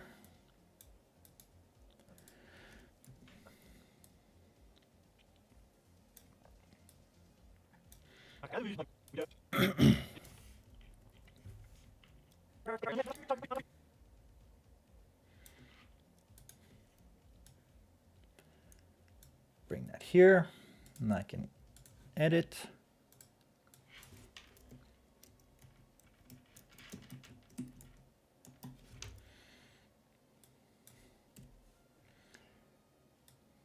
Scale that down.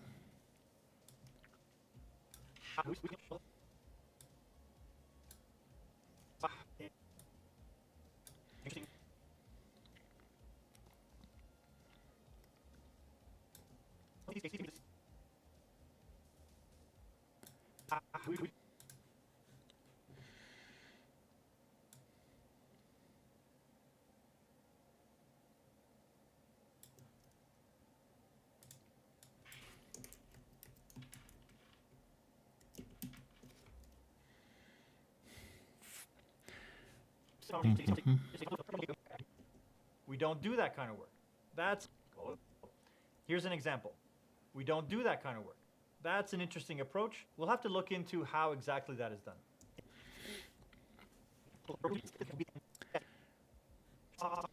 Here's an example. We don't do that kind of work. That's an interesting approach. We'll have to look into how exactly that is done. In both these cases, it communicates that it's not something that you know how to do, but the first one closes the door, but the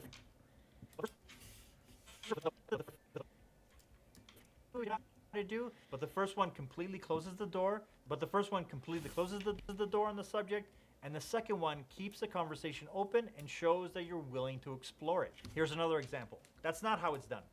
That's not how it's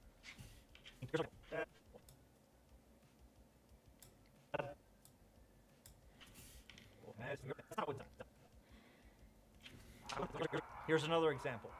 That's not how it's done. That's not how it's done. That's not how it's done. Do you know how many times I've heard that? Where, we're sitting in a room with creative and they're like, that's not how it's done. And it's like, I don't care how it's not done. How are we going to do it? Like, it's just because we want to try a different approach or the client wants to try a different approach. Just because that's the way those people have done it. The analogy that was used was the Christmas ham, where the young daughter asked the mother why they cut the ends of the ham off before they put it in the pot. And then the mother said, oh, because that's how we've always done it. And then the mother turns to the grandmother or her mother and says, why do we cut the ends of the ham off? And the grandmother says like, oh, because that's how we've always done it. And then they turn to the great grandmother and they're like, why do we cut the ham? Why do we cut the ends of the ham off? And the grandmother said, oh, because the pot was too small to put the ham in when way back when. So it's just because something that's the way it's been done doesn't mean that it's the way to do it. Like, just ask ILM. They don't do things the way it used to be done. They are always pushing the envelope. There is always better ways to try something. And again, just being negative when you're talking to a potential client, especially when you're meeting someone for the first time and you're having that first interaction, being negative just closes the door on those conversations. And this video goes into the whole other aspect of it, where the whole other aspect of it, of the and yes mentality, where it's just like when someone makes a suggestion, you go yes and you can continue the conversation, where it's just like no. Like you don't stop the conversation when you're trying to really figure it out. That's right. Track-based editing versus magnetic. That's how it's always been done. So then if that's what works for you, great. But I'm going to use this because this is so much better than the way it's been done. Not anymore. Like, I don't think people realize how close we are to AI editing. Like, we're so close where we can cut out all the pauses from a video, and then there's going to be one button that goes, okay, here's all the takes that I've done. Choose the best ones and put the rough edit together. And then when the rough edit is done, you just click approve and you move on to, okay, now fill it with B-roll. And it will pull B-roll from stock sites to fill what you're actually talking about. I don't think people realize how close we are to being able to do that for majority of work. Yes, there will be fine tuning. Well, you're going to have to make decisions like, oh, do you want this B-roll or do you want that B-roll? But that's where we're going to be in like 5 to 10 years. Like, YouTube videos are going to literally edit themselves. Someone is working on that. It's coming. It's coming faster than you think. So if you're comfortable as an editor working in this profession, just know that AI is coming to take that job as well. So you need to start making your peace with that, but also start looking into other avenues of like, how can you add to the conversation? How can you make the ideas? Because there's going to be a point where even that is going to be kind of like, this is what people need to hear right now, and they're going to find that. And those videos are going to get served up because AI is going to be self-serving. It's going to be an interesting thing. Deepfakes are already here, my friend. It's already here. You can put someone's face onto, like, enough people have taken enough photos of themselves and have their voices where, yeah, you're 100% right. It's going to be, you're going to be able to make a video, a talking head video of yourself and just put in the script. And even the script is going to be written for you. Be like, I want to do a topic on this. Make a video for me. It's all coming. It's all, and I welcome it. I think it's going to be great.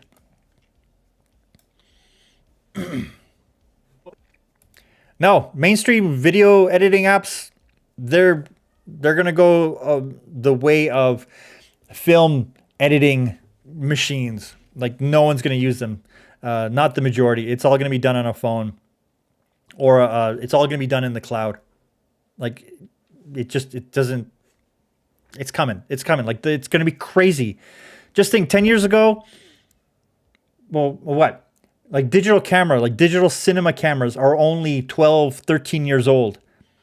Like, and they're already the prime example of where technology can get to. Like, this is a cinema quality. This camera that I'm live streaming with is better quality than that first Red 1 camera that came out.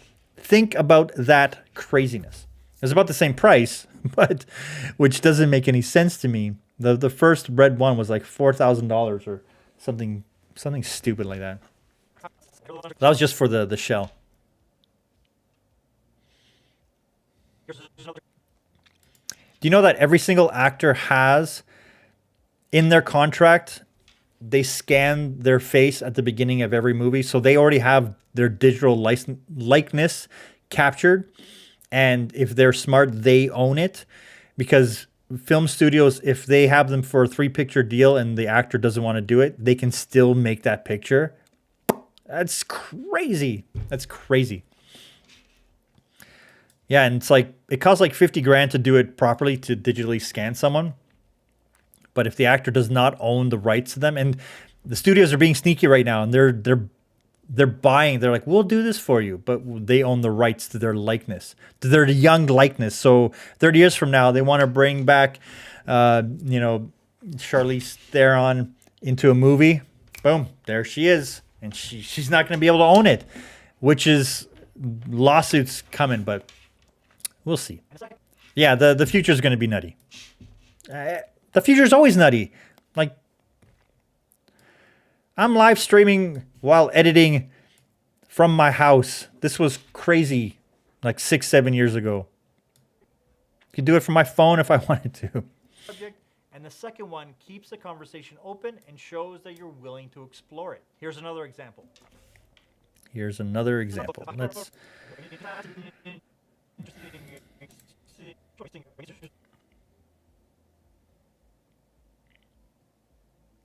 Here's another example. Let's see. Example. That's not how it's done. That's not.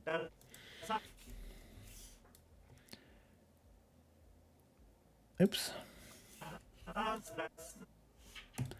Push the tilde key if you want to separate a connected clip from whatever's underneath.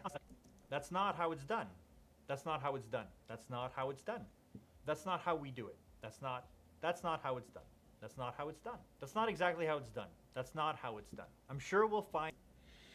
That's not how it's done. I'm sure. That's not how we do it. I like that one. So I'm going to take that. Let's bring it up over here. Come on. You can do it. Delete that guy. Yeah, drop a like. If you're just joining us, we're editing the latest video and just chatting about everything. If you have any questions, ask me some more questions. Let's go, man. And move that over just in case. Delete, delete, delete.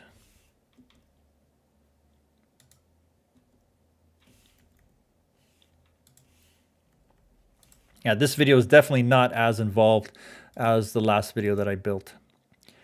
The other one had so much B-roll, so much screen capture, had to do the little comedy bits and find all those little movie clips that help accentuate the point. Yeah, on this second channel, it's definitely more of a conversational piece and something that I'm just trying to... just want to have those conversations, like over coffee. That's really what it comes down to. But do it in a way where... I remember when I had those conversations, they're always so nerve-wracking because it's like, it felt like someone, they saw you mess up and they're like, okay, dude, we need to talk because you got this all backwards. That's not how you do it. You do it like this.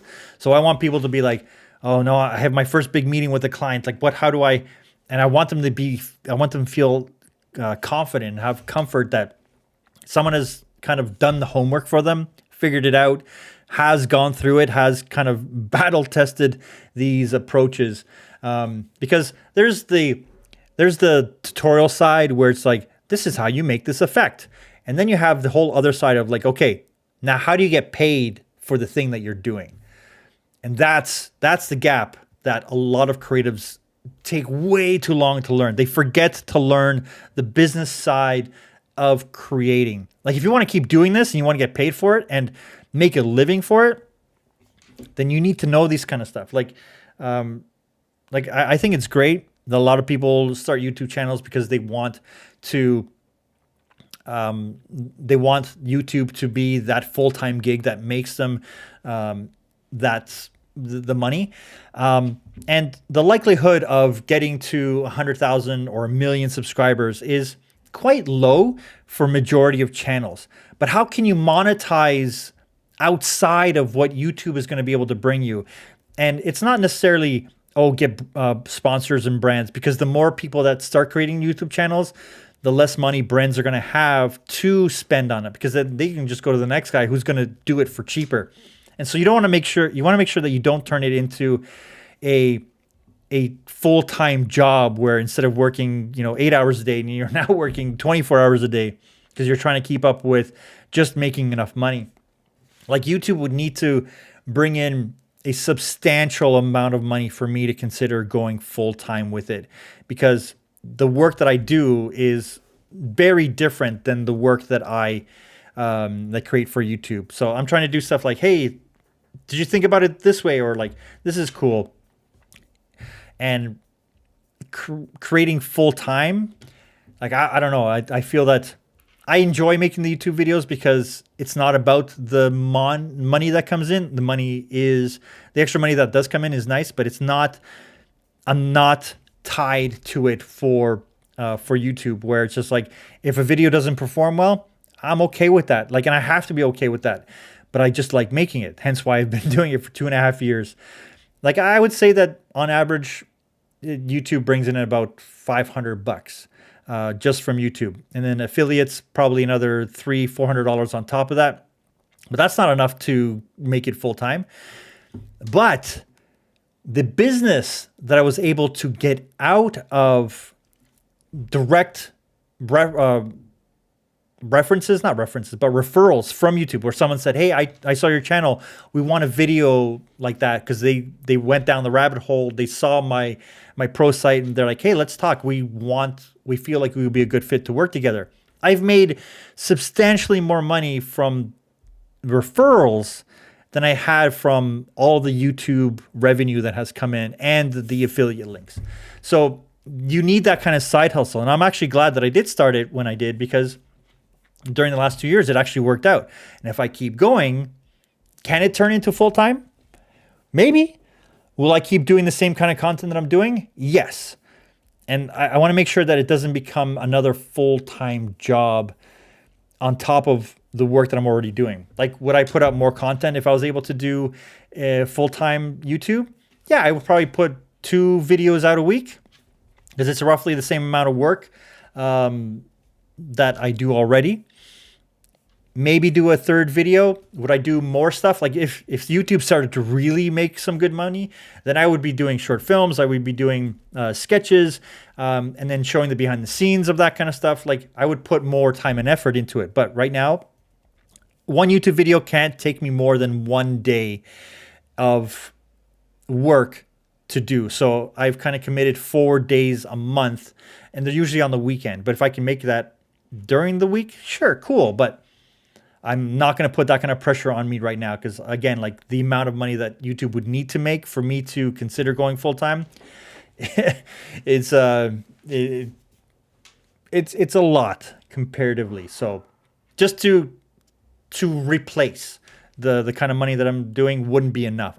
It would need to be more than I'm making now doing my full time stuff, because I don't know how long YouTube would last, where I know that I can keep doing the kind of work that I do with the clients that I'm able to get.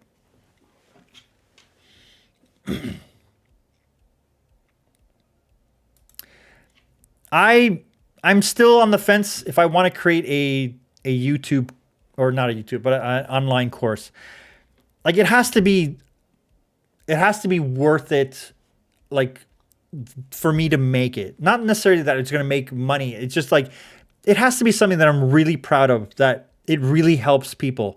But it has to be in this, like, should I create a smaller course, maybe on just Final Cut? Because right now I'm building a email list. There's a link in the description for enhanced editing, where I go through the whole thought process of how to use Final Cut, how to build a story, how to think of like when you're creating for clients. That's where I'm kind of like, do I want to do that? And I looked into Skillshare, but I don't know. Again, it's just like, do I have enough to offer in a course where people would actually be interested in buying it from me? I don't know, because I'm just getting used to the thought of, like, if I did it, that would be cool. But what would be that thing that I would be able to actually put out there that is of value, that people will be like, hey, that's pretty cool. Like, I learned a lot from that. Well, good evening to you as well, Caleb. Happy Monday to you. All right. Where were we? That's not how we do it.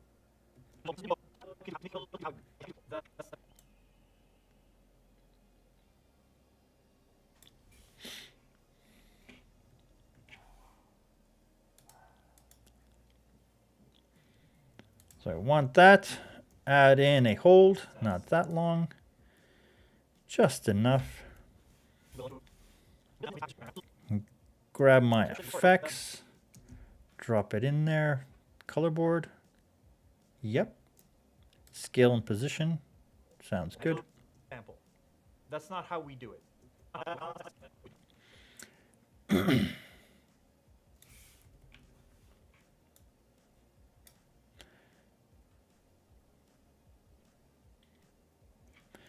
Add in, oops, add in another hold right there.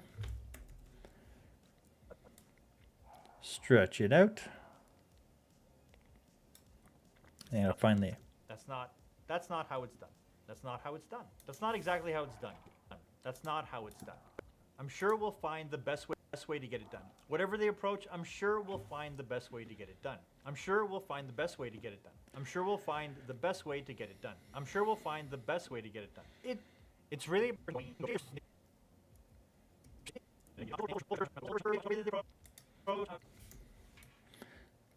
put that up here.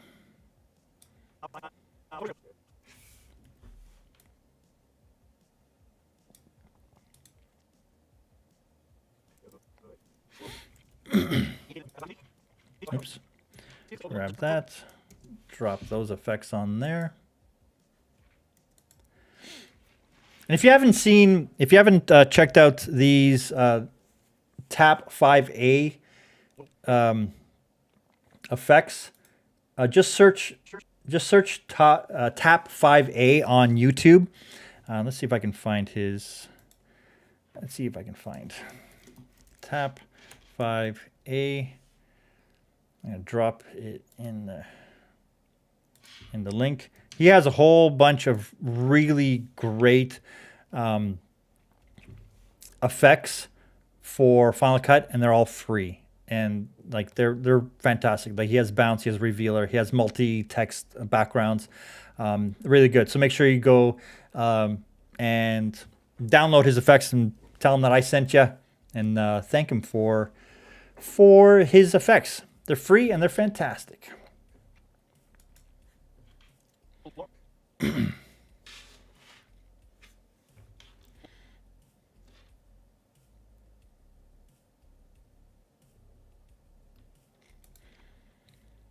Well, maybe I will make one. That's the plan. I have an outline already kind of going of what I'd want to do. But yeah, it would be the beginner's guide. It would be like, this is how you use Final Cut. This is how you set it up. This is how to do all the things that you need to do. So by the time you're out of your first, it will be a shorter course, but as soon as you're out of that first course, you would have had your first edit and you really understand how to kind of craft and use the software. Because then I want to do a second part where it's like, okay, this is how you do your enhanced editing. This is how you think about the top level stuff after you have the technicals down. Because the technicals are, once you get them out of the way, everything else just becomes like, oh, I know that the software can do this. Now, how do I use those tools to craft better stories? we do it. Whatever the example. That's not how we do it. Whatever the approach, Gotta make sure I get rid of that. Boom. Oops.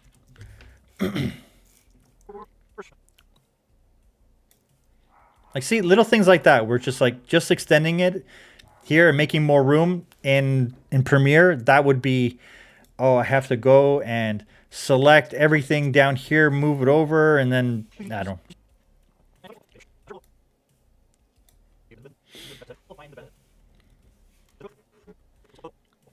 Example. That's not how we do it. Whatever the approach, I'm sure we'll. I'm gonna move that over. Give me some more breathing room. Whatever the approach, I'm. Oops.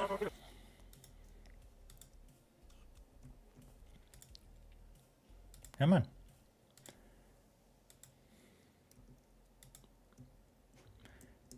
Boom. There we go. Gotta make that shorter. Done.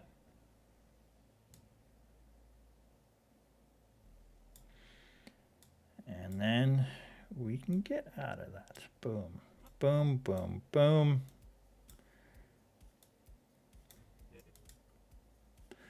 And we're gonna remove the out. Like that little feature of just animation out, turning it on and off. Like that's so good. Example. That's not how we do it. Whatever the approach, I'm sure we'll find the best way to get it done. I'm sure we'll find the best.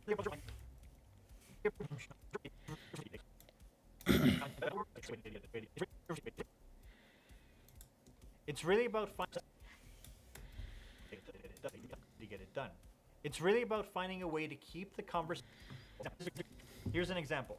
So does that work? That kind of work. What do you guys think? I like this because you guys can see this, and it's like you guys are, co-workers, and I can show you this and be like, hey, does that make sense? Is this communicating the way I feel it'd be communicating? That's the one thing that I miss about working in a studio with like 12, 13 other guys, people, not just guys. But yeah, like working in a studio with 12 other people where we can be like, hey, I'm thinking of this. What do you guys think? And like we bounce those ideas off. So that's the one of the biggest things I miss working on bigger teams. Here's an example. We don't do that kind of work. That's an interesting approach. We'll have to look into how exactly that is done. In both these cases, it communicates that it's not something that you know how to do, but the first one completely closes the door on the subject, and the second one keeps the conversation open and shows that you're willing to explore it. Here's another example. That's not how we do it. Whatever the approach, I'm sure we'll find the best way to get it done. It's really about finding a way to keep the conversation going in a collaborative way. It's the yes and kind of thinking. Yeah, exactly. It's the creative input, that that aspect of like,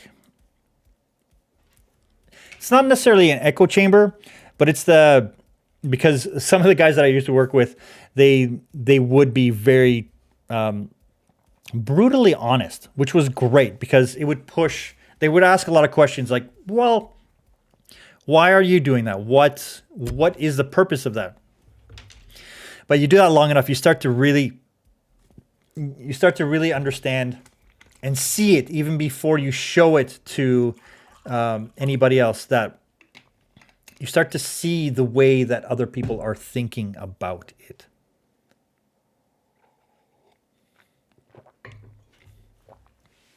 Excuse me. Example. That's not how we do it. Whatever the approach, I'm sure we'll find the best way to get it done. It's really about finding a way to keep the conversation.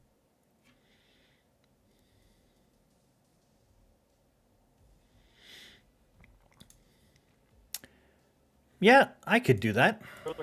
For example, that's not how we do it. Whatever the approach, I'm But sure I want it to we'll find the have, best way to get it done. I want it to have the words underneath, and I don't want them to be over the image. So that's kind of what I'm thinking. Let's try that. Here's another example. That's not how we do it. Whatever the approach, I'm sure. One of the benefits of using a hold over a freeze frame in this scenario is that anything that I do to these now gets translated to everything.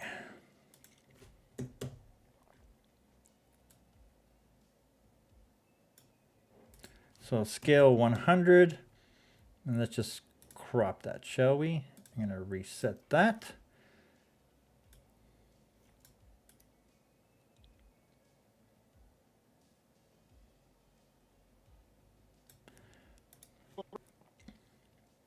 Make that 100. Let's see how this works. You guys let me know how this feels. I'm going to go left and make sure that that is 0. I'll have to figure out something about the text. But Here's another example. That's not how we do it. Whatever the approach, I'm sure we'll find the best way to get it done.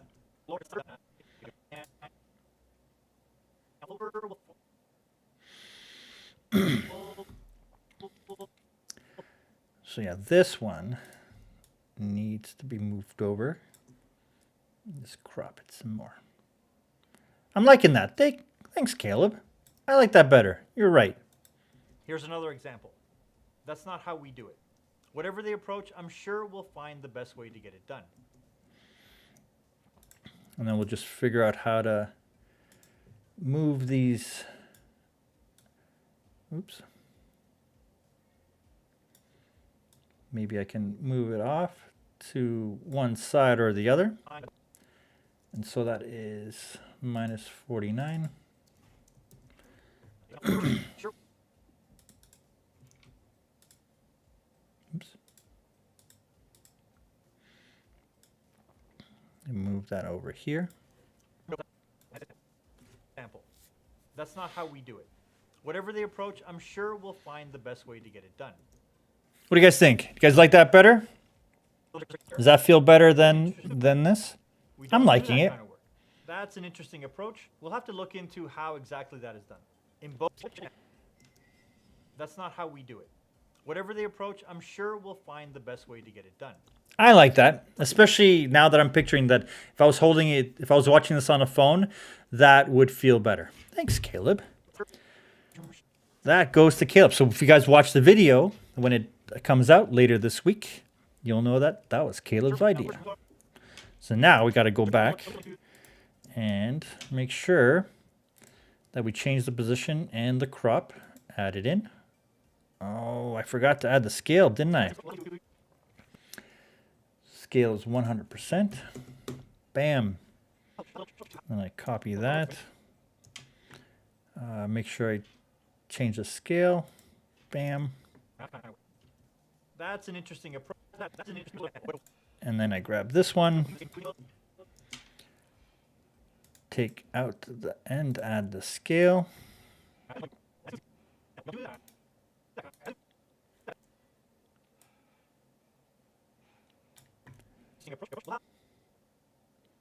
You know what else I would love Final Cut to have?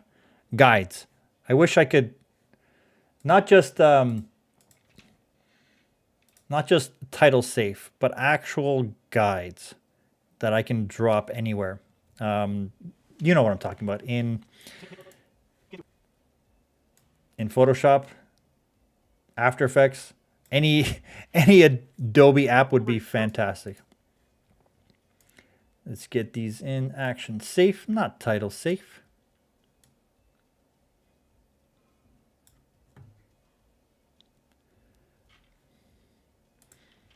Hey John, how is it going? Happy Monday to you.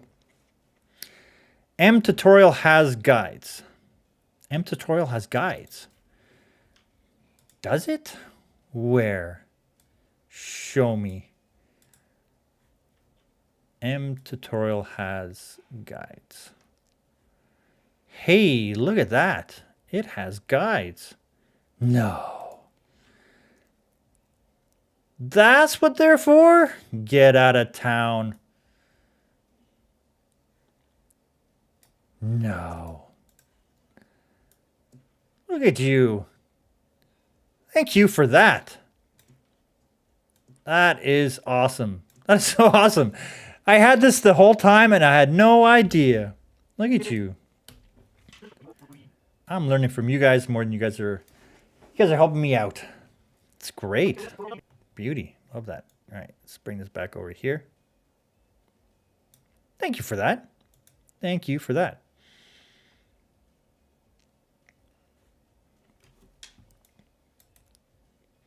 But yeah, the only thing with that is then I have to remember to delete it.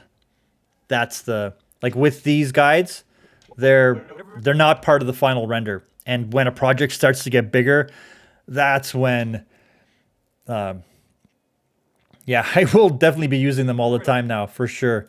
But again, it's just like, it's I want those in After Effects. You can do, the other thing I would love is you can have guide layers where if I put in a PNG layer over top of something and use it as a guide, I would love to be able to just click it like, this is a guide.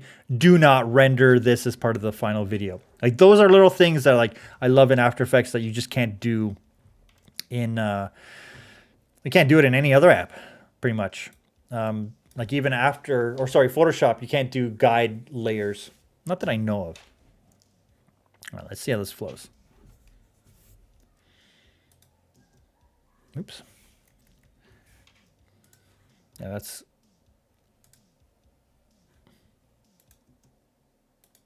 Yeah, I have to get out a screen share. We don't do that kind of work. That's an example. We don't do that kind of work. An example. We don't. We don't do that kind of work. That's an interesting approach. We'll have to look into how exactly that is done. In both these cases, it communicates that it's not something that you know how to do, but the first one completely closes the door on the subject, and the second one keeps the conversation open and shows that you're willing to explore it. Here's another example. That's not how we do it. Whatever the approach, I'm sure we'll find the best way to get it done. It's really about finding a way to keep the conversation going in a collaborative way. It's the yes and kind of thinking. It's a way of improv. It's the and yes. It's the and yes thinking. And this is improv. It's the and yes thinking. And this is a and this is a way in improvisation and kind of thinking. This is a way in improvisation. This is a way that they teach in improvisation that encourages and this is a way they teach. Yeah, this is the behind the scenes of the behind the scenes. This is the way they teach in improvisation that encourages the This is the way they teach in improvisation that encourages the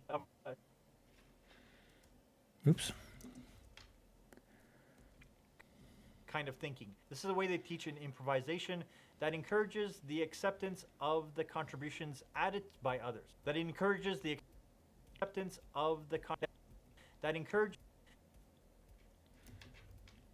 improvisation that encourages the acceptance of contributions added by others and then expanding on that line of thinking. It's used as a principle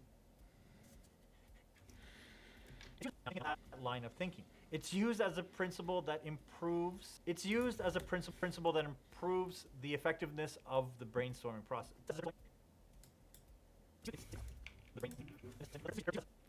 Line of thinking. It's used as a principle that improves the effectiveness of the brainstorming process, and it fosters effective communication. Ultimately, it improves the effectiveness of the brainstorming process. It's used as a principle that improves the effectiveness of. Ultimately, it improves the effectiveness of the brainstorming process. Ultimately, it improves the effectiveness. So as I was saying earlier, when I do write the script, but even after I've said it a few times, I'll hear that it's just not working. Like it's too wordy. And so one of the key things is when you do write your script, make sure that you read it out loud often. And definitely read it out loud once before you record it, because you'll hear if you've written it in a way that is your writing style or your speaking style. And if you're making a video, you always want to make sure that it's in your speaking style. Expanding on that line of thinking. Ultimately, it improves the effectiveness of the brainstorming process and clear communication process. Ultimately, it improves the effectiveness of the brainstorming process and encourages effective communication. It also effective communication. It also encourages effective communication. And it also encourages the free sharing of any ideas, rather than shutting down the suggestion and effectively ending the rather than of any ideas, rather than shutting down the suggestion and effectively ending the line of communication.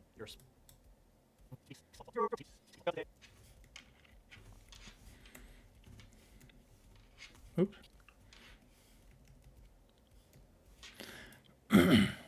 All right.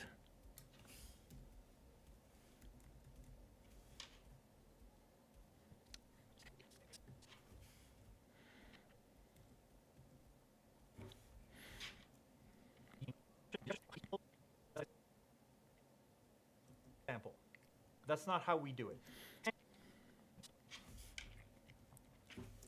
All right, guys, I'm actually going to call it now. I'm going to say good night to you fine people. Thank you so much for hanging out with me today. I'm going to go and watch a movie with the kids. That's what I promised that I would do with them, but I want to get this edit started. And I want to thank you guys for spending that time. And Caleb, thank you for that suggestion, because it does look better. Yeah, so I'll answer this question. So,